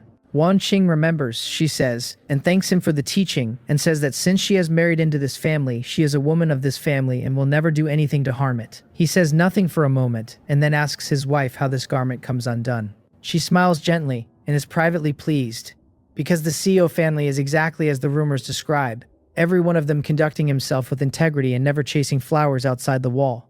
Let me do it myself, husband, she says. The silk curtains come down, and the shadows of the wedding candles move red across the bed hangings, and the room keeps the rest of it. The next morning, the two of them rise early as custom requires and come to Munsim courtyard to offer tea to my wife and me. The moment the ceremony ends, my daughter drags them both off to find my eldest, because she intends to test her new sister-in-law. My second son is in the study as well. My eldest takes out a testing crystal and tells her to put her hand on it for a few breaths. She nods and does it, and the crystal throws a hazy green light. It can glow, she says, and looks up to find that everyone in the room, including her husband, is wearing an expression of disbelief. She actually has cultivation aptitude, my daughter says, and a true spiritual root at that. Jiang Manxiang asks whether she is being told she has cultivation aptitude, and how that is possible. The crystal does not lie, my second son says, smiling, and claps his brother on the shoulder and tells him he has brought home a treasure. My wife is naturally excellent, my third son says, with his chin coming up and something distinctly proud rippling through his eyes. She is still lost, so he explains it to her at once, and she learns that this family is not only a martial family, but a cultivation family, and that nobody outside knows.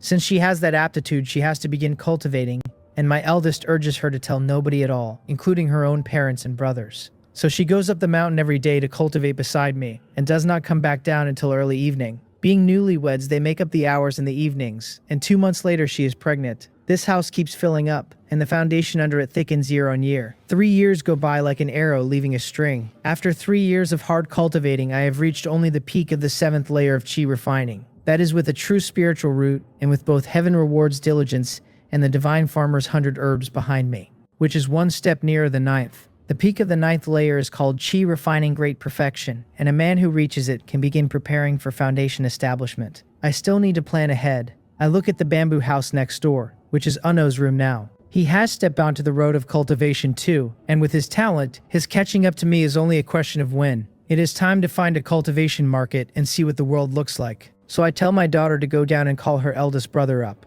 Biocan Pond is only a few miles from the house, and on the Tiger she covers it in moments. My eldest arrives shortly after and asks whether I wanted him, and I tell him to sit down. Then I lay it out. This family's development has hit a bottleneck. Either we cultivate a large number of innate martial artists and chi refining cultivators, or one exceptionally powerful person has to emerge from us. The first takes time and we do not lack resources, I tell him. So in a decade or so we will certainly not lack innate experts. As for cultivators, Odu is at the first layer of chi refining, Shimshang Wei at the second. Manchung has the best aptitude of the three, and was held back by pregnancy and childbirth, and sits at the peak of the first layer. But in another 5 or 6 years, Wani and Dandu and Solui should all be able to enter the Tao through martial arts, and when they cross, they will stand at the 5th layer. So father feels it is time to make contact with other cultivators, he says. Shortly I intend to go with Unno and find the cultivation market in Wolho County and learn how things stand. Then I look at him with a good deal of appreciation. He is at the Grandmaster realm now. With the Grandmaster cuisine I researched,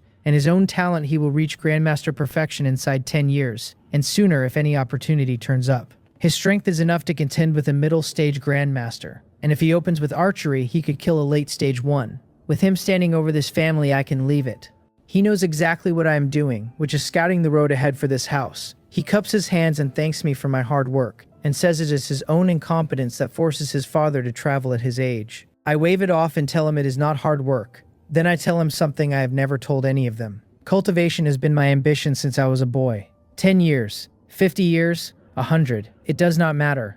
I will walk this road until my body fails and my soul comes apart. It is the first time he has felt my heart for the Tao, and it visibly shakes him. This trip will take 1 or 2 years at the shortest, and 5 or 6 at the longest. I tell him. Rest easy, father, he says. I will handle everything at home. And hearing it, I can tell he is no longer the young man who was ruled by what he felt in the moment. Good, I tell him. And do not carry all of it yourself. Send Dandu and Solhui and the others out for experience when they need it. If this family is going to rise, it will not be on the work of 1 or 2 people. He says he understands. Half a month later, Ono breaks through to the 6th layer of chi refining, and the two of us set out for Wolho County. The market will certainly not be inside the county city itself. And since Marshall and Immortal both live there, it is the place to hear where it is. We are going as loose cultivators, I tell him, and I have given myself a Taoist name. Taoist Sansu. He points out that Sansu is simply my childhood name. So what? I tell him, since nobody in Wolho County knows that, and I am entirely confident about it. What father says is right, he says.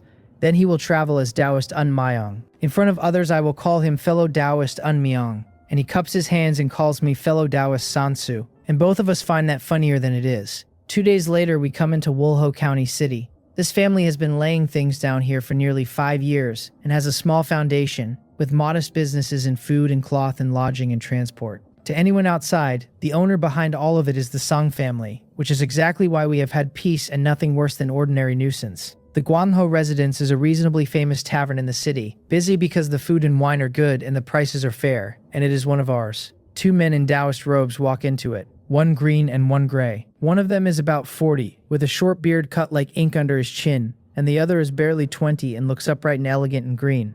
The waiter drapes a plain silk cloth over his arm and presents a menu with both hands. This is today's vegetarian list, he tells the Taoist masters, and the smoked mushrooms with pine nuts and the green stream soup are both seasonal. That if we want spring water for tea or pine nut milk, we need only say, just 2 or 3 dishes, meat and vegetable, I tell him, and he calls the order back and asks us to wait. Fellow Taoist Sansu, my son says this wine shop draws customers like clouds. Indeed, I say, a rare sight even in other counties. Then a low, carrying voice comes from behind us and observes that the 2 Taoist masters must be new to Wolho County. I turn and find a young man in his early 20s in a moon-white robe with an ink bamboo fan in his hand. His face is fair, his brows are like cold stars, and there is a warm smile at the corner of his mouth, with no arrogance in it anywhere. 4 guards stand behind him, and every one of them is at the acquired peak. This will be the Jew family disciple from the divination. I ask who the young master might be, and he asks whether he may join our table, and I tell him indifferently that he may as he wishes. He does not mind the temperature of that at all and sits. He gives his name as Jew Ilim. What business does the young master have with us? My son asks coldly. He says he admires immortal masters and came over having met us by chance, and asks us not to take offense. Speak plainly, I tell him. He asks whether either of us knows alchemy, and says the Jew family is looking for alchemists, and that if we can lend his family a hand, they will reward us heavily. Then he cups his hands. My son looks at me with surprise sitting openly in his eyes, because this is a remarkable coincidence. This poor Taoist does know some medicine and the healing arts, I say calmly, though I cannot say whether I would be of help. Tell us first what your family can offer, my son says. The 2 of us have fallen into the roles without discussing them. He suggests a private room upstairs. We look at each other and agree, and the group moves. Once we are up there, he asks how to address us, and we give him the 2 Taoist names, and he asks whether we are loose cultivators. Correct, I say. Does the young master look down on loose cultivators? He waves both hands and says of course not. Then tell us in detail, my son says. What help is needed and what is the reward? If it is too difficult, we will not be accompanying you. He looks at me and I smile faintly and tell him that fellow Taoist Unmayong's meaning is my meaning. They really are loose cultivators, he thinks. Interest before everything. Then he explains. His family has come into a fragmented pill formula and wishes to use many hands to complete it, and if the pill is successfully refined, rewards go by contribution. As for the rewards, he pauses deliberately. Spirit stones, medicinal pills, magical artifacts, cultivation techniques and scriptures. Anything the Jew family has, they can provide. Is the young master joking? I ask. Does his family have that capability? I am genuinely suspicious. I have heard that chi refining clans exist in county cities, and a promise that size is another matter. He tells us not to doubt it. The ancestor of the Jew family recently reached foundation establishment, and is also a 4th-rank immortal official of the Great Y. If the family's foundation were sufficient, they would have moved to the imperial city long ago. So it is a foundation establishment clan, I say, and cup my fists and my attitude warms considerably. This poor Taoist's outlook was too narrow. After the meal, we go with him to the Jew family estate. The Jew family sits outside the county city in a place where the spiritual chi hangs like mist. The 10,000 acres of good field and thick forest we'd pass on the way all belong to them. They are a cultivation clan of over 400 years standing, which makes them genuinely top tier in Wolho County, and with the ancestor breaking into foundation establishment, they have become the actual overlords of it. Inside that house, the chi refining disciples with spiritual root talent are the true core. Those with talent in the martial Tao are also cultivated hard, because in the Great Y, immortal and martial live side by side and dealings with ordinary people are unavoidable. They raise martial experts to handle the secular half of their affairs. Walking through it, my son is shaken. Fast as our family is growing, against a clan with a foundation this deep, we are shallow, and this may be an opportunity. I asked the young master whether he sought us out because of a clan mission. Taoist Sansu has a wisdom eye, he says laughing, and does not hide it. The clan does have such a to find alchemists who understand pharmacology, and each one found is worth a large reward in resources. Then he explains himself. He has no aptitude for cultivation and can only take the martial road, and the martial road is equally difficult, and without resources the progress is slow. I nod at that and then ask whether there will be a test of our knowledge of how medicinal properties change. If Taoist Sansu has genuine learning, there is nothing to worry about, he says. And even if we fail, the Jew family will not make things difficult. Gathering alchemists like this, I think. That formula must matter to them a great deal. We stay on the estate. Several nearby courtyards are occupied, all by old Taoists past 60, and over the next few days I talk with all of them. Every one is a loose cultivator. Soon a pharmacist of the Jew family comes to assess me. I can follow how properties shift, write my own prescriptions, build medicinal cuisine, and improve a chi induction pill formula. So the assessment they hand me is not a difficulty. Give me a genuine ranked formula to study and experiment against, and I am confident I can refine it. Fellow Taoist Sansu's depth in the path of medicine is far above mine, he says. I am impressed. Tomorrow I will bring you to join the others and study the formula together. As for your friend, he says, he stays in this small courtyard, and the Jew family supplies his food and drink. The spiritual chi here is denser than in the county city, which benefits him. Then his tone changes and he says there is one point. The young man must not wander, otherwise the Jew family can only expel him. I thank him and promise to warn my friend, and he nods. I give Unknow a great many instructions and tell him to work the golden element art properly while he is here. Early the next morning, I follow the pharmacist and 3 other old Taoists into a great hall of the Jew family. One man is missing, which means somebody failed the assessment. The hall stands tall and carries real weight. 8 bronze pillars hold up the dome from 8 directions, engraved with green cloud and thunder patterns. The space inside is open and high, and the walls are blue stone with faint moss in the joints, which tells you how long it has stood. The light in there is soft without being dim. A deep foundation indeed. We have barely settled when I hear jade ornaments moving and an old man walks in, white-haired and young-faced, with a silver beard down to his chest and a dark-patterned purple robe. His steps land as though the floor were rock, and when his eyes narrow there is something sharp in them. 2 juniors follow him, a young man and a young woman, both handsome, in green robes with green silk tying their hair. This is the Jew family elder, we are told, and also their chief alchemist. The woman waves her sleeve and 4 sheets of paper fly out and land in our hands. Fellow Taoists are all people proficient in pharmacology, Elder Jew says. What you hold is a pill formula this family obtained by chance, and as for its use, it is not convenient to disclose. He hopes we will all use our intelligence to complete it. Then he sets the arrangements. Each of us gets a junior who understands pharmacology, to place orders for ingredients, and the rest. Behind the hall there are 3 alchemy rooms and rooms to stay in. There are not enough alchemy rooms, so he asks for our understanding and asks us not to scramble over them. And refined pills can be handed to the juniors for testing. We all stand and cup our hands to him. 4 youths come in, ranging from 11 or 12 up to 17 or 18, and the one assigned to me is a boy of 12. He shows me my quarters first and then walks me through the alchemy rooms. Each of those rooms must have cost a fortune to build, and every pill furnace in them is a magical artifact. What grade of artifact I cannot yet tell. Then I go back to my rooms and start on the broken formula. There are 7 spirit medicines listed on the page they handed me, and I recognize 2 of them. 100-year yellow reishi essence and 50-year green poria. The other 5 I've never heard of in my life, which means I know nothing about their properties or their origin chi attributes either. So I call the boy at the door and ask whether the Jew family keeps records on spiritual plants. This poor Taoist's knowledge is shallow, I tell him, and several of these are unknown to me, and I ask him to bring something I can study. He hesitates, and his face fills up with shock. To him, I look like a man who has been cultivating for 20 or 30 years, and a man skilled in alchemy ought to have studied every spiritual plant there is.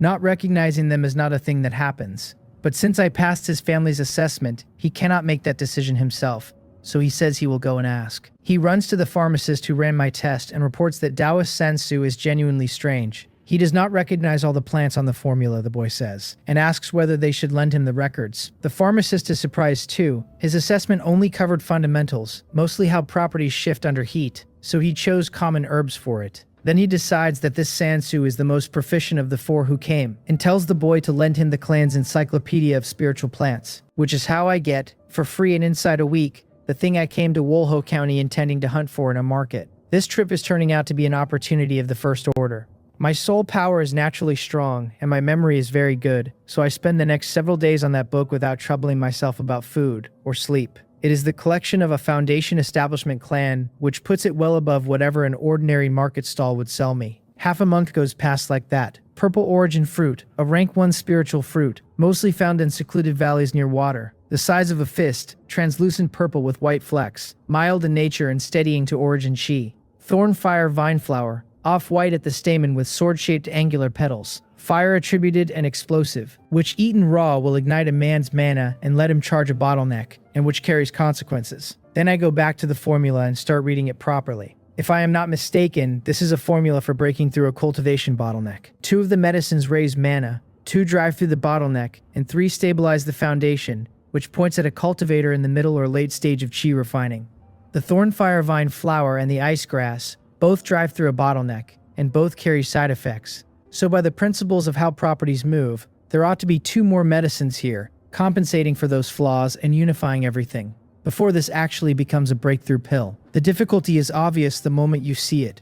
1 extreme heat and 1 extreme cold, colliding. Ordinary spirit medicine cannot hold that down. Cold flame flower would work, and it is a rare rank 2 plant, which makes it far too valuable for this. Its own medicinal power is so large it would simply destroy the properties of everything else in the furnace. Even for me, completing this thing is genuinely hard, so I decide to stop theorizing and refine what is already on the page a few times, to watch how the properties actually behave, and I go to the alchemy rooms. 1 is empty. The boy stands quietly to one side and does not interfere. They call these youths medicine boys. What they actually are is supervision, and I have no objection to being supervised. 3 attempts in, I have learned something. 3 of the medicines undergo a particular change during refining, and every time the fire and the ice detonate against each other and the whole thing fails, which tells me the main ingredients of this formula are complete. What is missing is 1 or 2 auxiliary materials to let the pill finish forming. Blind experiment will not find them, so I go back to the encyclopedia. Every 2 or 3 days I go into an alchemy room and test 1 idea. A month and a half goes by. Of the recruited alchemists, 2 give up and leave, and 1 more arrives, and across all of my attempts, I do not condense a single pill. It really is that difficult. The Jew family has its own alchemists who understand pharmacology. An elder Jew's own skill is certainly formidable, and none of them have completed it either. That tells me what I am holding, and a formula that uses polar ice and fire as its primary ingredients, with effects that domineering is not an ordinary bottleneck pill at all. Then it arrives, the way these things do. If suppression will not work, do the opposite. Use a lesser yang and a lesser yin auxiliary. Put in the thornfire vine flower with the lesser yin material first. Stabilize the origin chi, then put in the ice grass with the lesser yang material. I go straight to working out which 2 plants serve best, and then I call the boy and ask him to fetch this list to the first grade alchemy room. He goes, and on the way he looks at the list, and the first 7 are the same as the formula. Jade yang grass and water origin flower. There were already 2 polar medicines in this, he thinks, and now the man is adding 2 more, and he wonders whether a pill can possibly form that way. Then he decides it is not his problem and does as he is told. In the room I put the thornfire vine flower and the water origin flower in together and refine them down to liquid. Then the purple origin fruit, refined separately and kept apart from the first. Then the ice grass and the jade yang grass, and then I hold my breath and work. There are 4 bodies of emerald liquid inside that furnace, and my palms are holding all of them. My fingers move like something crossing a flower bed while I feed mana in continuously, and my mind is split 4 ways, keeping 4 masses circulating without dispersing, and bringing them slowly toward each other. Before long there is sweat the size of beans coming off my forehead and running down past my ears. Outside, the boy watches and privately revises his estimate. He decides that a man who can hold that long without his mana failing must be at the 5th or 6th layer. That for a loose cultivator at that age it is not bad at all. He is at the 1st layer himself and cannot read me directly. Then the 4 masses come together and it works, and I am so pleased that my concentration slips, and the liquid inside the furnace lurches violently. Not good. I have no choice left but to force it, holding everything down with all the strength I have and driving the condensation faster than it should go. Which is the one thing this discipline does not forgive. Alchemy wants exact changes of yin and yang and exact heat, and it permits no slip at all. At best, a slip costs quality. At worst, it costs the whole furnace. There is a soft sound from inside the furnace. The boy watching sighs to himself that this is another failure, and wonders how long this can go on, and how deep even the Jew family's foundation is against this kind of consumption. Then he thinks that giving up now wastes everything already spent. While he is thinking it, I flick my sleeve, and 4 pills come out and land in my palm like stars dropping onto a plate. 3 of them have the shape of a pill and are black as ink with dark haze rolling over the surface, which makes them poison. The 4th is half gray and half a clean lustrous white, and a faint fragrance comes off it like an orchid opening. Next to the other 3, it is the difference between cloud and mud. The boy's eyes go to it and stop, and his throat moves. It takes him a long moment to raise a shaking finger, and what comes out of him is a question about whether the pill formed. I tell him indifferently that it barely did. Inside, he is not indifferent at all, because he knows that neither the Jew family's alchemy elders nor any of the recruited alchemists have ever produced a finished pill from this, that nearly all of them failed at condensation with the properties fighting each other. He has heard from a clan brother who serves the head alchemist that this may be an ancient formula, that its properties are overbearing, that it is missing one or two key auxiliaries, which is why everyone has been stuck. He asks the great master to wait a moment and runs to fetch Elder Jew Sam, who is the white-haired old man from the hall. The Jew family has 3 alchemists in total. Only Jew Sam was raised by the family itself, and the other 2 are recruited loose cultivators, though they are training their own descendants toward it now. I put the finished pill into a porcelain bottle, sit down on the mat, and regulate my breathing.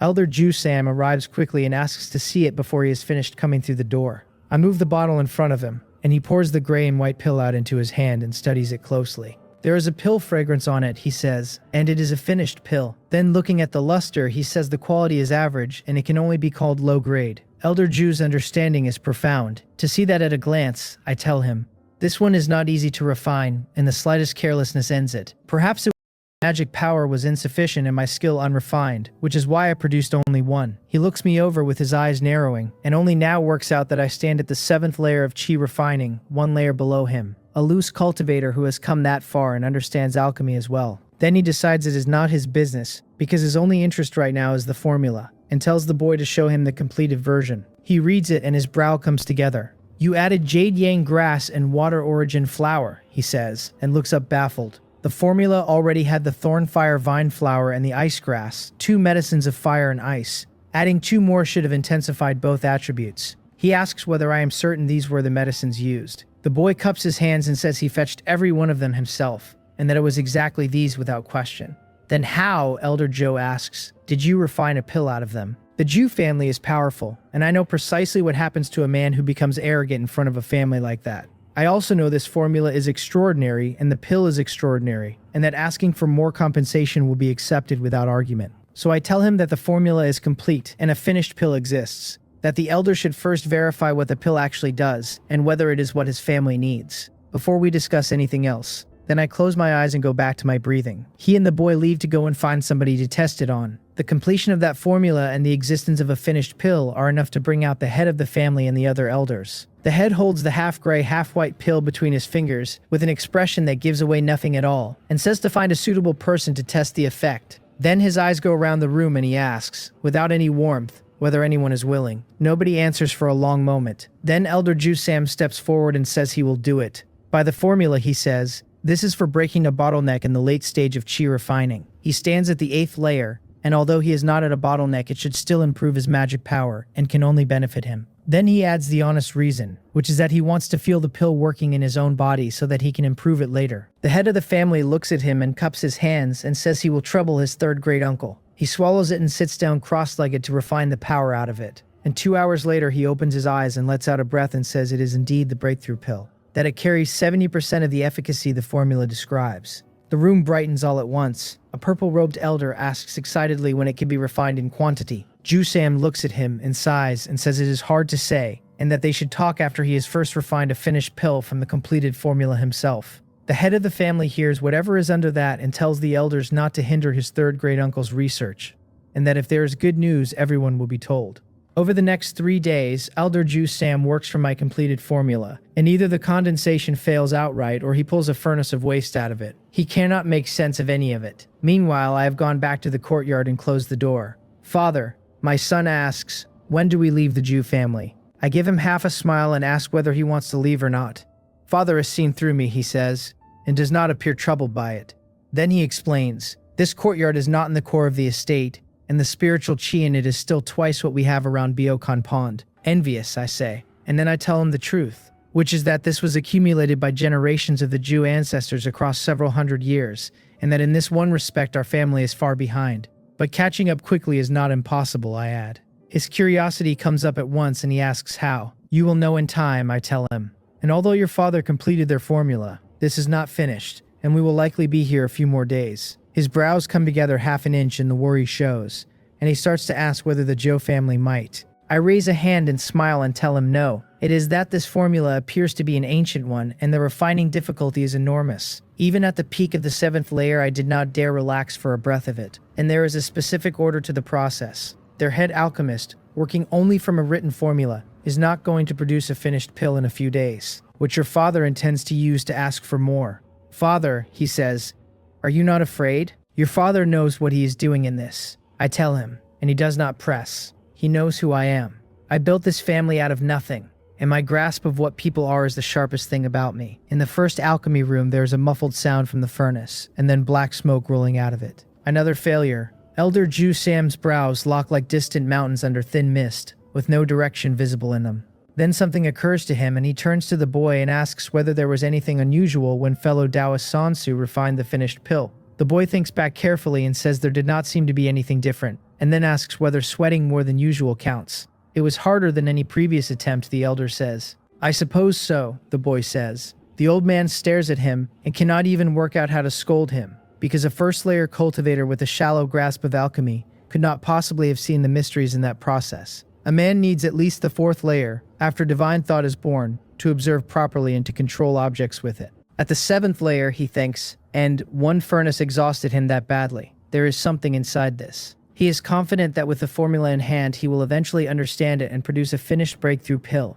After 3 straight days, he begins to worry about when. The Jew family has already spent extravagantly on this thing, and if another 3 to 5 months go by, he wonders how many of the necessary plants will be left. What the success rate will look like even then. He strokes his beard and his eyes move, and then he tells the boy to go and invite fellow Taoist Sansu. Shortly after, I am brought to the 1st grade alchemy room, and he cups his hands and greets me. Elder Jew, I say, why have you summoned me? Could it be that you wish to pay the reward and send us on our way? Fellow Taoist helped this family complete the formula, he says, and the contribution is immense. Whatever I desire, I should speak plainly, and as long as it is within the Jew family's power, they will satisfy every request. So I cup my hands and begin. Life as a loose cultivator is not easy, I tell him. Before coming to Wolho County, I was in a fight, and fellow Taoist Un Myong and I both lost our storage pouches. That is a small matter, he says.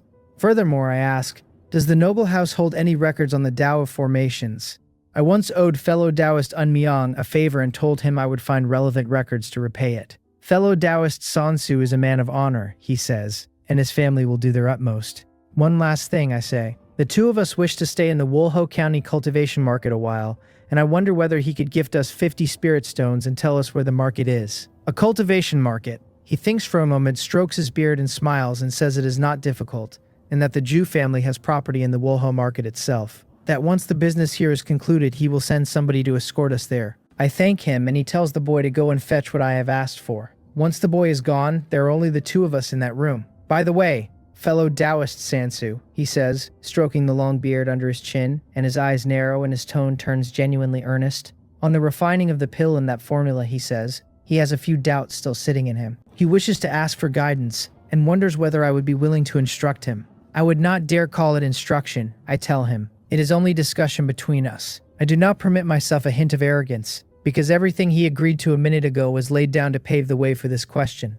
Being insatiable now would be the disaster that comes from overreaching. What he has already granted is enough for my son and me to establish ourselves in a cultivation market. And the Jew family, being a foundation establishment house, will be rooted deeply in that market. So if we want to take root there ourselves, we will need their weight behind us anyway. So I explain the whole process to him in detail, the order of it, the problems I hit, and what I did about each. And then I refine one in front of him so he can watch it happen. That last part wins him completely. Truly ingenious, he says. Using lesser yin to transform extreme yang and lesser yang to weaken extreme yin, he says, then neutralizing with the purple origin fruit and the rest, and then supplementing with the medicines that steady origin chi to bring the properties up. Then he adds that the order in which the liquids merge has to be exact, and that it needs divine thought strong enough to hold the purified liquids apart and stop them mixing early. Wonderful, he says. 3 times, and claps. Then he claps again and sighs, and his eyes come up onto my face with his white beard trembling slightly with his breath. He says that my comprehension in alchemy leaves him ashamed of his own. You flatter me, I tell him. Watching me work, he has already decided he wants me for the Jew family. With a foundation establishment cultivator presiding over them, they can develop hard for decades, and medicinal pills are not optional for that. And training an alchemist is brutally difficult, and he does not raise it yet. He starts refining on my suggestions instead. The first attempt fails, the second fails. On the third, he gets lucky and pulls out a low-grade breakthrough pill. That single pill, sold in a market, would fetch better than a dozen sets of alchemy materials. The Jew family is not refining it to sell. They are refining it to push more of their own people into the late stage of chi refining, because a number of their cultivators are stuck at the 5th or 6th layer on aptitude alone. With this, the whole foundation of that house moves upward inside a short span. Shortly afterward, he hands over everything I asked for, has the boy escort me back to the courtyard, and goes to find the head of the family himself. Third great uncle, the head says, is Dao Sansu's attainment truly that extraordinary? He is openly surprised, because this is the first time he has watched this old man praise anybody. Joe Sam is obsessed with alchemy, and genuinely gifted at it, and the current scale of that family owes an enormous amount to what he has contributed over decades, which has also made his temperament peculiar, since he can rarely get through a few sentences with a clansman without scolding him. Perhaps this is simply what respect looks like between two people who are good at the same difficult thing. Since third great uncle has decided, the head says, the recruiting is left entirely to his discretion, and Ju Sam thanks him. The next day we take our leave, and elder Ju Sam and the boy escort us to the Wolho market personally. The Jew family keeps an alchemy shop in that market, he tells me, and he often stays there to work. Then he describes it. The market sits in a secluded valley with mountains on 3 sides, 200 miles east of the county city. The whole valley is wrapped in forest and hidden under a formation in mist, and anyone who is not a cultivator, even a grandmaster, cannot get in. Hearing that, I say something I actually mean. Martial artists above the innate realm can match us in combat power, and inside 20 or 30 paces some of them have the advantage on fighting ability alone. In the end, they are still martial artists. We have spells and formations and the Tao of alchemy. The distance between the two things is a world. Exactly, he says, stroking his beard and laughing. Otherwise, how would the standing of an immortal official and a military officer of the Great Y be so different? A few hours later, we go up into the forest along a winding path, and white mist rises around us like gauze thrown over the trees and cotton packed into the trails. The simplest kind of mist formation, he says, and not something a mortal martial artist sees through. Magic power moves through 4 sets of eyes, and the mountain path into the valley resolves out of the white, and before long we come out of it and the land opens up. Mountains stand on 3 sides with the peaks running up hard and straight, and in front of the valley there is a stone monument with the name of the market cut into it. It is not large, he says, and it is complete. Alchemy shops, artifact refining shops, spiritual plant shops, all of it. And every 3 years there is a small fair, when every chi refining family in Wolho County brings out treasures to trade, and loose cultivators arrive from all directions. Spirit medicines several hundred years old are not rare there, and high-grade magical artifacts change hands. Then he looks at the two of us and remarks that traveling the Great Y as we do, we must be quite used to such sights. My son and I both smile and say nothing at all. He leads us to the Jew clan alchemy shop, where the disciples all bow at the sight of him. He tells me there are spare guest rooms behind the shop and that we may stay a while. We cup our hands and thank him. That night, my son asks why the Jew family is being this hospitable and whether they intend to recruit me. The room has a simple restriction on it and we still speak through divine thought, because being safe costs nothing. Not only me, I tell him.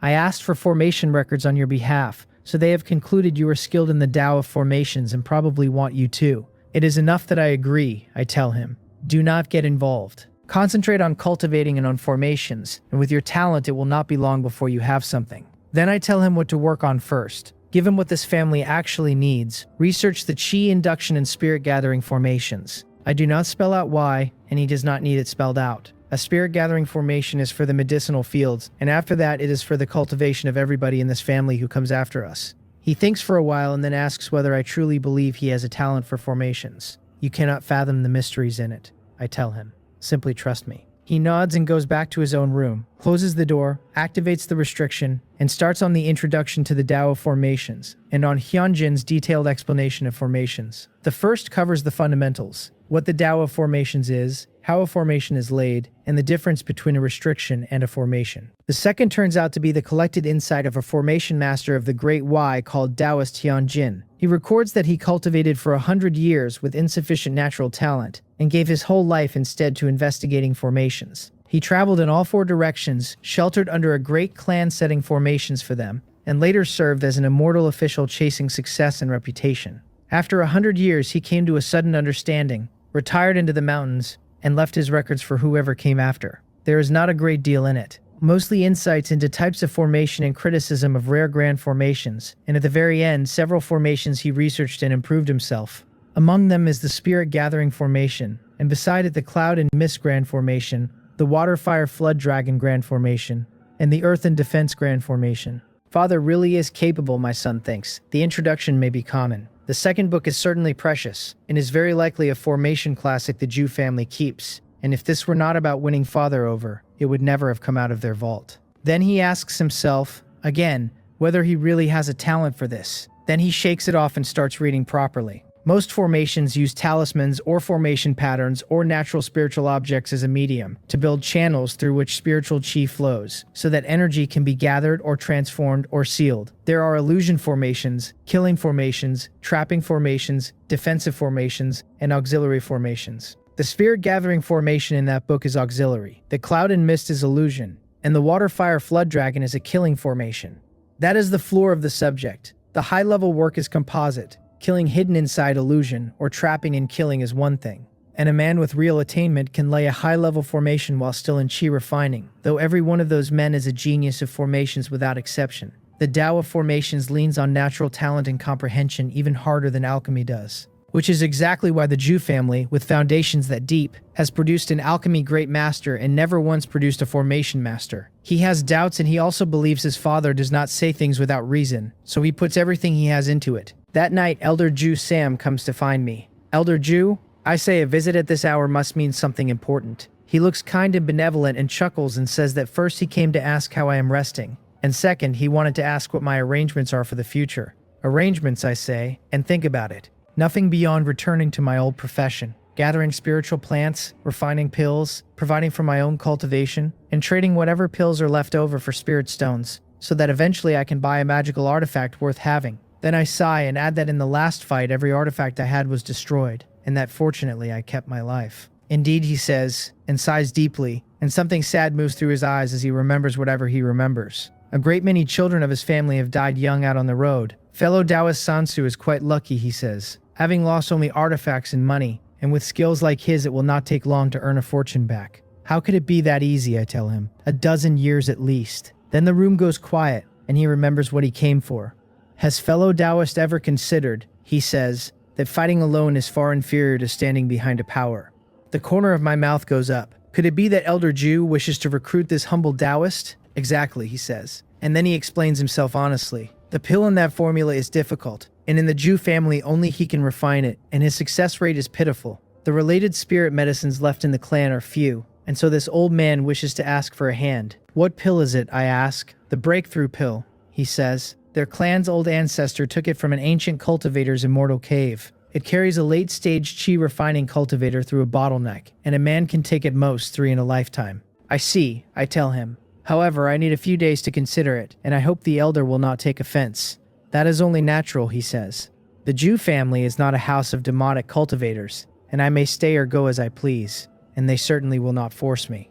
I thank him, and he leaves. I do not agree on the spot, so that he is left with the impression of a cautious man. At his estate, I left him the impression of a greedy one. Greedy and cautious together is precisely what the overwhelming majority of loose cultivators are. And a man who matches the expected shape is a man nobody looks at twice. I spend those 3 days walking every shop and workshop in the Wolho market. What I am there to learn is prices, what the various pills cost, the ones for detoxifying and healing and advancing magic power, what a custom artifact costs against a finished one, and the same for flying swords and robes and defensive pieces, what techniques cost, and spiritual plants. I also see 3 of the techniques this family paid enormous sums for, and all 3 of them are complete versions. Of the 5 techniques we hold, only the Wood Attribute Eternal Spring technique is complete, and the rest stop at the 7th layer of chi refining. I haggle and spend 1 spirit stone on a complete golden sword art, which is a slight step above the golden element art.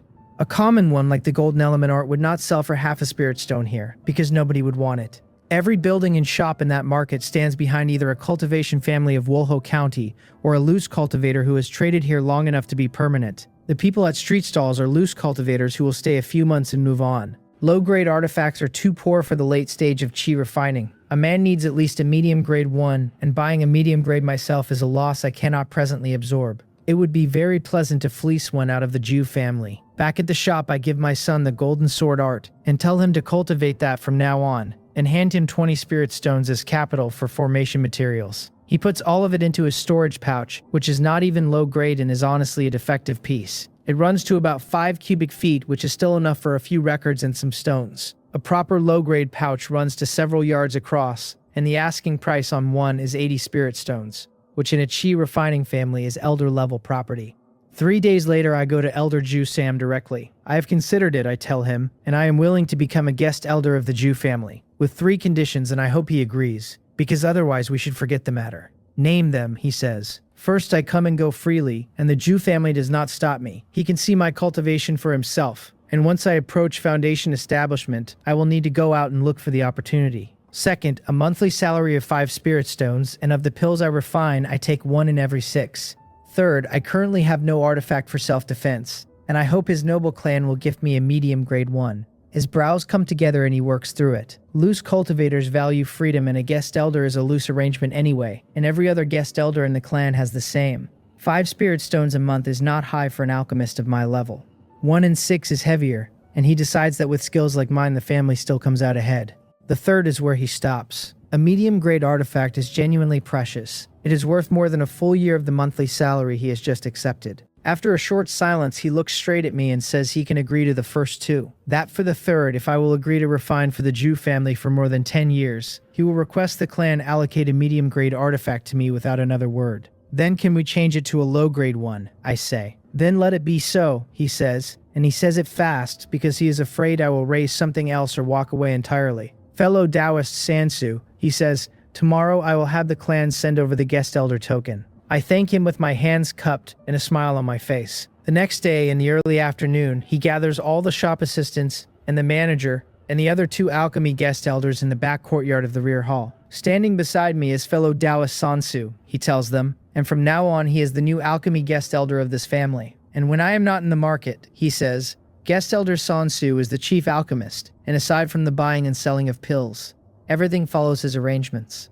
I am genuinely taken aback by that, having not expected to be valued this openly, though whether it is real regard or a performance for the room I cannot yet tell. The group cups their fists and greets me, and I read the courtyard while they do it. The other 2 guest elders are displeased. Everyone else is more or less sincere, probably because they are Jew family people who know this old man's character, and assume anybody he respects must be formidable. Then he tells the rest to go back to work and keeps the 2 guest elders, and introduces them.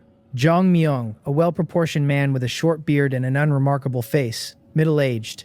Zhuadu Bak, slightly heavy, honest-looking, gray coming in at the temples. My divine thought goes over both. The first is at the 5th layer of chi refining and the second is at the 6th. Fellow Taoist Zhang, fellow Taoist Zhuagu, he says, I see the 2 of you seem a little dissatisfied with this elder's decision. Elder Zhou overstates it, Zhang Myung says smiling, and we will naturally follow your arrangements. That is for the best, the old man says, stroking his beard. In attainment and in cultivation both, you are inferior to fellow Taoist Sansu, so it is natural that he leads. Although I only started martial arts in middle age, I moved quickly through it, so my face has not yet reached 40. Hearing that, both of them send their own divine thought across and immediately find the 7th layer. Unless a cultivator carries a breath-concealing technique, where the gap in cultivation is vast, a man's realm can simply be read. Then he asks Zhang Myung to help me get familiar with the shop's alchemy business, and asks me whether starting tomorrow presents a problem. What about fellow Taoist Un Myung, I ask. If he is willing, he can stay in the shop's guest rooms, and if he wants to leave, he is free to, the elder says. And of course, if he has a specialized skill, joining the Jew family is also an option. I smile and thank him and say I will inform him, and that I do not know what he will choose. Then the old man leaves with Zhuagu Bak, and Zhang Myung takes me to see the alchemy rooms, of which the shop has 3. Now that I am a guest elder, Ju Sam will most likely go back to the family estate within a few days. There are 3 rooms here, Zhang Myung tells me. 1st grade, 2nd, and 3rd. The 1st grade room was Elder Ju Sam's, and now that I am here, it is naturally mine. As for what gets refined, that follows the schedule. If the detoxification pills run low, they refine those, and otherwise they refine whatever is selling. I nod. I have walked this market, and the Jew shop is not the only place in it selling pills. Where there is competition, there is motivation, which is as true among cultivators as it is among farmers. Then I ask whether I might study all of the shop's formulas, explaining that although I know some alchemy, I have traveled many years, and the formulas I hold are not many. Being a loose cultivator himself, he understands immediately. He remembers exhausting himself to obtain one ordinary formula, and how his situation only steadied once his skills came good and he had some reputation. 2 years ago, during the Jew family's large recruitment, he passed the test and became a guest elder and finally settled, and he has been here since. When he first arrived, he knew 3 ordinary formulas and had to learn while working. That is not a problem, he says. Swear a Tao heart oath in front of Elder Ju Sam never to leak them, and he will certainly transcribe them for you. Then I will go and find him now, I say, and I do not hesitate over it. Once I hold those formulas, with continued research I will improve on them, and improving on a formula violates neither my oath nor my own road. Elder Ju Sam hears the request, watches me swear it, and takes the transcriptions out of his storage pouch and hands them across. How strange, he thinks afterward. It is true that fellow Taoist Sansu's alchemy is profound, and he wants even the most basic detoxification and healing formulas, as though he had only just touched cultivation. Then he strokes his beard and rationalizes it, deciding I probably want to compare the Ju family's collection against my own. I was not wrong, he concludes. This man is as obsessed with alchemy as I am. That afternoon I start on them. As expected, next to the breakthrough pill, these are several levels lower in both materials and difficulty, and the only things demanding attention are the heat and the way properties shift under it. I request 3 sets of materials for each, and work through them. On the detoxification and healing types, I condense a pill on the first attempt, and it is not even low grade and is very nearly waste. On the second serious attempt, I produce a low grade pill, and get 3 out of the furnace, of which 2 are waste. The third goes about the same. Then the foundation strengthening, the mana restoring, and the mana advancing types, which get harder in that order. The first 2 give me a low-grade pill only on the 3rd attempt. The mana advancing fails all 3 times, so I ask for 2 more sets of the mana advancing materials, and refine until very late, and finally produce 2 low-grade pills.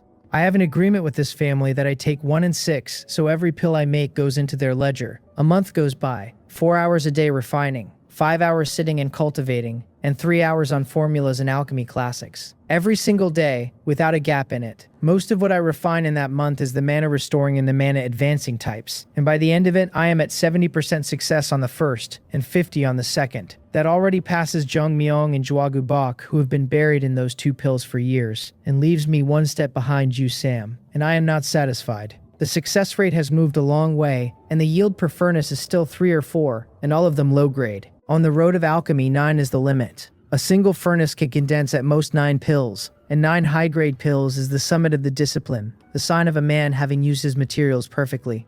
High-grade pills carry negligible impurities. Pills with no impurities at all do not exist in this world. The days pass. I stay inside the Ju shop working on alchemy, and my son stays inside his room working on formations. 3 months go by and summer turns over into autumn, though inside a valley under a great formation it feels like spring the entire year. Father, he tells me, one day through divine thought I want to find some materials to test formations with. I know, I say, you have gained insight already. I am openly delighted, because the difficulty of comprehending formations sits well above alchemy even with the 9 palaces Tao evolution talent behind him, and 4 months is not the timescale I expected.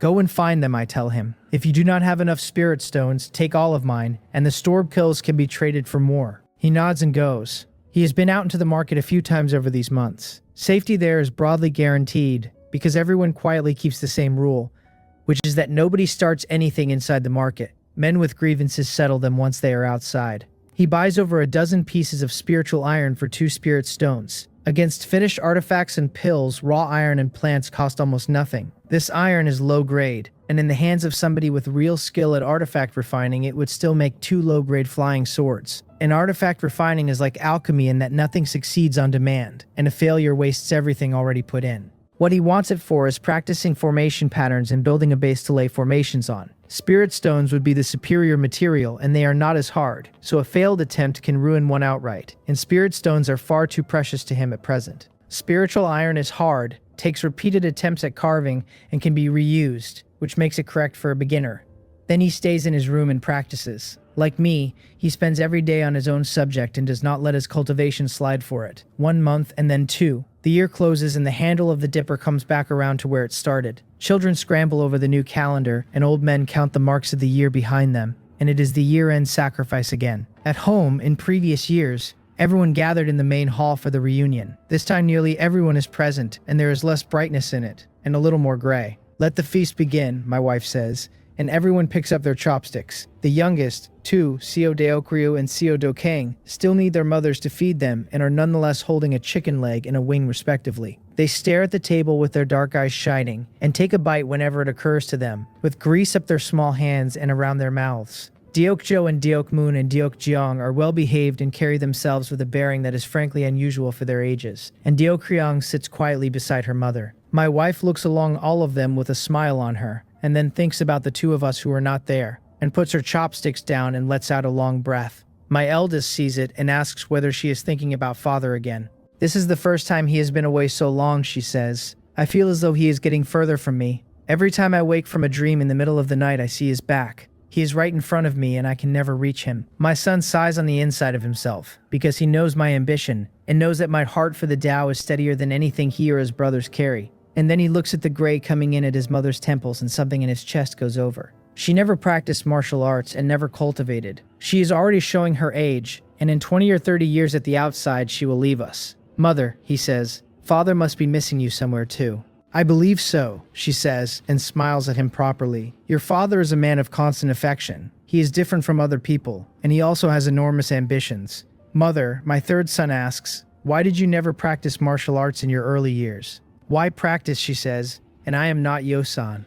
Then she turns it around and asks her eldest daughter-in-law why she never did either. Yang Yonghwa smiles faintly and says she simply never liked it and has no talent for it. For a great many people, my wife says slowly, being able to live a steady life is the largest fortune their existence contains. Then she adds that their father once asked her as well, and that it was she who was unwilling. And then she stops in the middle of it. Enough, she says. Today is a day for reunion, and it is not appropriate to speak of sorrowful things. Come, raise your glasses. May this family reach greater heights in the coming year. And the table says it back to her. In the Wolho market, my son and I are drinking a little under the moon, and he looks at my face and asks quietly whether I am missing mother and the others. I look back at him and smile faintly and take a shallow sip. Yes, I tell him. I have been with your mother over 30 years, and this is the first time we have been apart this long, and the first year-end sacrifice we have not spent together. Then I tell him the rest of it. But for the sake of this family lasting, you and I are the ones who have to be the pioneers and the stepping stones. And I ask whether he blames his father for that. He shakes his head and looks up at the sky as well. Father's ambition is my ambition, he says. I am willing to be the foundation stone of this family. Besides, I genuinely enjoy this road. I clap him on the shoulder and tell him that is good, and that the two of us will advance together. In Wolho County City, at Yang Zhou's dinner table, he says out of nowhere that his eldest uncle has spoken to him again about serving as head of the Yang family. Then he asks the table what they think. Moonjong looks delighted and says he should have agreed long ago. Madame Yang says that whatever he chooses, she will stand with him. Then he asks his son. Father becoming head would benefit their household, Yang Sichang says, but he is already county lieutenant with official duties every day, so where would the time come from? Is that the whole of your opinion? Yang Zhou asks, and is a little disappointed because his son's thinking is simpler than the situation. The largest reason Yang Munpeng wants him in that seat is almost certainly to use him to build good relations with the Seo family. For his uncle to move this way, the old man must have concluded our potential is far greater than he first believed, and wants us drawn in as allies. I have disappointed father, Yang Sichang says, having always preferred to be direct. Never mind, Yang Zhou tells him. I will think about it further, and says they should all eat. A few days later, citing a full schedule and a dull aptitude, he declines the offer. Another month goes by. 7 pills, 4 medium grade and 3 low. I look at the batch I have just pulled and cannot keep the pleasure off my face. Across the last year, my skill has moved considerably and the yield keeps climbing, and I have become the attraction of the Zhu clan alchemy shop. Since I can produce medium-grade pills consistently, my monthly stipend has gone from 5 spirit stones to 7. Elder Zhu Sam has promised that if I can produce high-grade consistently, it can reach 15. A man like Zhu Sam, buried in these formulas for decades, can produce medium-grade consistently, and he is a renowned grade master in this market. If I could truly do high-grade every time, that would put my alchemy at the genuine great master level, and the Zhu family would pay 20 a month without blinking. And I still take 1 in 6. Over this stretch, I have accumulated a good many low-grade pills and several medium-grade ones. A bottle of 12 low-grade healing pills sells at 3 spirit stones, and the same bottle at medium grade is worth 5, and at high grade 8. The chi recovery and mana enhancing types run dearer still. Even at my rate of improvement, that is another year or 2 away. On the other side of the shop, my son's formations are producing results.